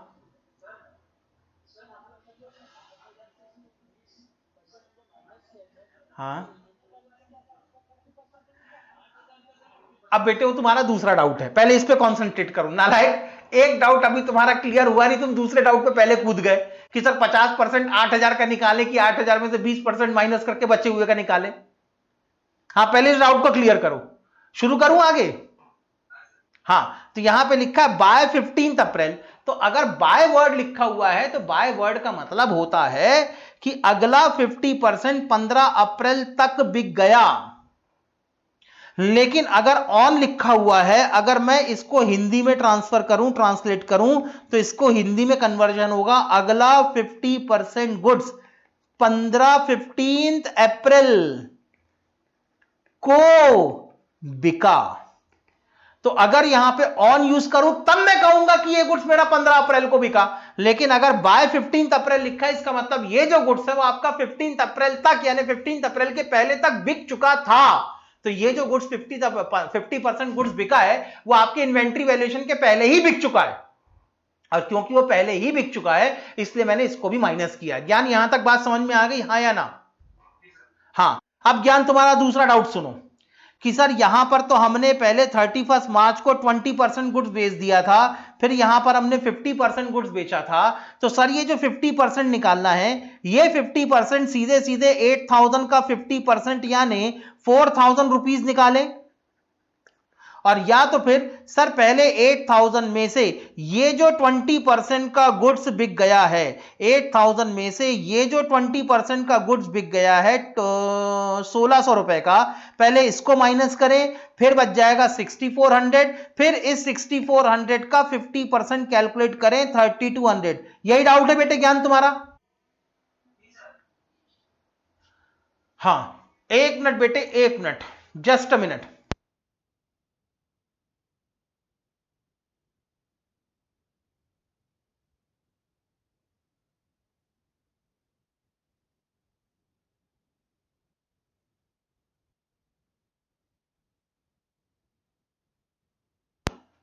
बेटे अभी 12 बजे से नितिन सर की क्लास है लॉ की, ठीक है ना? मेरी क्लास के तुरंत बाद नितिन सर की क्लास शुरू होगी। हाँ बेटे ज्ञान, तुम्हारा यही डाउट है? ज्ञान, हाँ यही डाउट है। तो सुनो, क्वेश्चन के अंदर क्या सेंटेंस लिखा हुआ है ये भी सुनो आप ध्यान से। क्या लिखा है बेटे यहां पर? 20% of the goods has been sold by 31 March, ये लिखा है। और उसके बाद लिखा है अनदर 50% बाय 15 अप्रैल। तो बेटे अनादर का मतलब होता है अगला, अगला 50% गुड्स 15 अप्रैल तक बिका। अब अगला 50% मतलब ये जो 20% है इसको छोड़ो और ओरिजिनल का 50% यहां पे 15 अप्रैल तक बिका है। बात समझ में आ गई बेटे? इसलिए ये कैलकुलेशन नहीं होगा, कैलकुलेशन ऐसा होगा। यहीं पर अगर लिखा होता अनादर 50% और इसी के आगे लिखा होता अनादर 50%, कलर कौन सा लूं? कलर ये लेता हूं, अनादर 50% ऑफ रिमेनिंग गुड्स, अगर ऐसा लिखा होता बाय 15 अप्रैल, तब मैं कहता कि जो बचा हुआ गुड्स है उसका 50% 15 अप्रैल को बिका है। तब आपकी ये वर्किंग सही हो जाती। समझ में आया बेटा सेंटेंस स्ट्रक्चर? अरे समझ में आया कि नहीं पक्का? वेरी गुड बेटे। और किसी को कोई डाउट हो तो पूछ लो, क्लास मुझे पैकअप करनी है, नितिन सर की क्लास होने वाली है। जल्दी बताओ बेटे, किसी और को कोई डाउट है? बोलो बेटे, बताओ। नहीं सर, नहीं सर, नहीं सर, मतलब बेटे आपको बात समझ में आ गई है, कंसेप्ट आपको समझ में आ गया है। वेरी गुड बेटे। हाँ, इन्वेंट्री वैल्यूएशन में जैसे आपके थोड़े थोड़े डाउट थे और जिस तरीके से आपने अपने डाउट्स पे विजय पाई है और जिस तरह से आपने बेटे पूरा एक वीर योद्धा की तरह इन्वेंट्री वैल्यूएशन नाम के चैप्टर से लड़ाई की है बेटे और अपने आप को एक वीर योद्धा होने का परिचय दिया है, उसी तरह बेटे एक बार और अपने आप को वीर योद्धा होने का परिचय देना है। सर वो किस तरीके से देंगे? बेटे मेरी जो बुक है principle and practices of account की, उसमें से आपको बेटे प्रैक्टिस के लिए मैं कुछ क्वेश्चन दे रहा हूं, सुनो।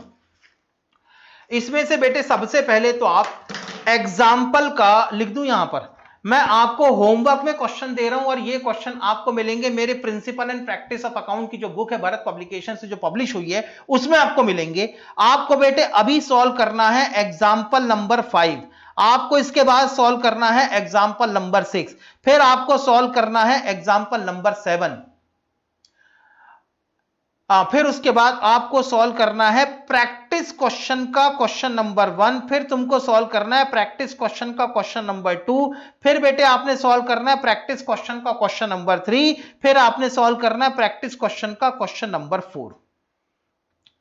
इतने क्वेश्चन बेटे आपने सॉल्व करने हैं। ये आपके सिर्फ प्रैक्टिस के क्वेश्चन है। वहां पे बेटे मैंने क्वेश्चन भी दे रखे हैं, साथ में आंसर भी दे रखे हैं। आप क्वेश्चन के साथ में पहले आप अपने क्वेश्चन सॉल्व करेंगे, जब आपके क्वेश्चन सॉल्व हो जाए तो आप उसको अपने आंसर से मैच करेंगे। ठीक, इतना करने के बाद बेटे अल्टीमेटली फिर आप मान के चलें कि अब आपकी इन्वेंट्री की वैल्यूएशन सही तरीके से हो गई है। सर ये जो क्वेश्चन दे रहे हो ये इंपॉर्टेंट है क्या? बेटे इंपॉर्टेंट है या नहीं है ये एक अलग मुद्दा है, लेकिन प्रैक्टिस करना अभी आपका धर्म बनता है बेटे।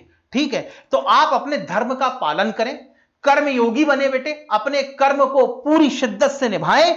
और क्वेश्चन बेटे जितने लिखे मैंने एग्जांपल नंबर 5, 6, 7, प्रैक्टिस क्वेश्चन 1, 2, 3, 4, यहां पर बेटे इतने सर बुक नहीं, बेटे बुक नहीं है तो ले लो। अब मैं उसके लिए क्या कर सकता हूं बेटे, बुक नहीं है तो जिसके पास में बुक होगी वो फोटो वोटो खींच के डाल देगा, कोई दिक्कत थोड़े ना उसमें। हाँ आगे चलो। तो बेटे सर इतने क्वेश्चन से प्रैक्टिस हो जाएगी? नहीं बेटे, इसके बाद आगे के जो क्वेश्चन है मैं आपको बाद में प्रैक्टिस पे दूंगा, लेकिन आज तक इतने क्वेश्चन आपके हो जाने चाहिए। इतने क्वेश्चन अगर आप प्रैक्टिस कर लेते हैं तो ये समझ ले कि इन्वेंट्री वैल्यूएशन के ऊपर आपकी अच्छी खासी पकड़ आ गई है। अब बेटे मैं अपनी क्लास को खत्म करता हूं, Nitin sir class log in करने वाले हैं। 5-6 मिनट का ब्रेक ले लो, जल्दी से पानी पी लो, चाय पी लो और नितिन सर की क्लास में वापस आके तुरंत बैठ जाओ। नितिन सर बेटे अभी आपकी लॉ की क्लास लेने वाले हैं, इसलिए bye bye, have a nice day, take care. आप सभी को फिर से एक बार ईद मुबारक हो बेटे। अपने जो भी दोस्त यार होंगे जिनके घर में ईद सेलिब्रेट की जा रही है उनके घरों में जाएं और जल्दी से बेटे जाके सेवई की खीर खाएं। लेकिन अगर आप लोग नॉनवेज ना खाते हो तो नॉनवेज बिल्कुल भी ना खाएं, और अगर खाते हो तो फिर दबा के खाएं। आगे चलो, थैंक यू सर बेटे, bye bye, take care take care take care take care. Eid मुबारक बेटे, ईद की हार्दिक शुभकामनाएं आप सभी को, बाय बाय।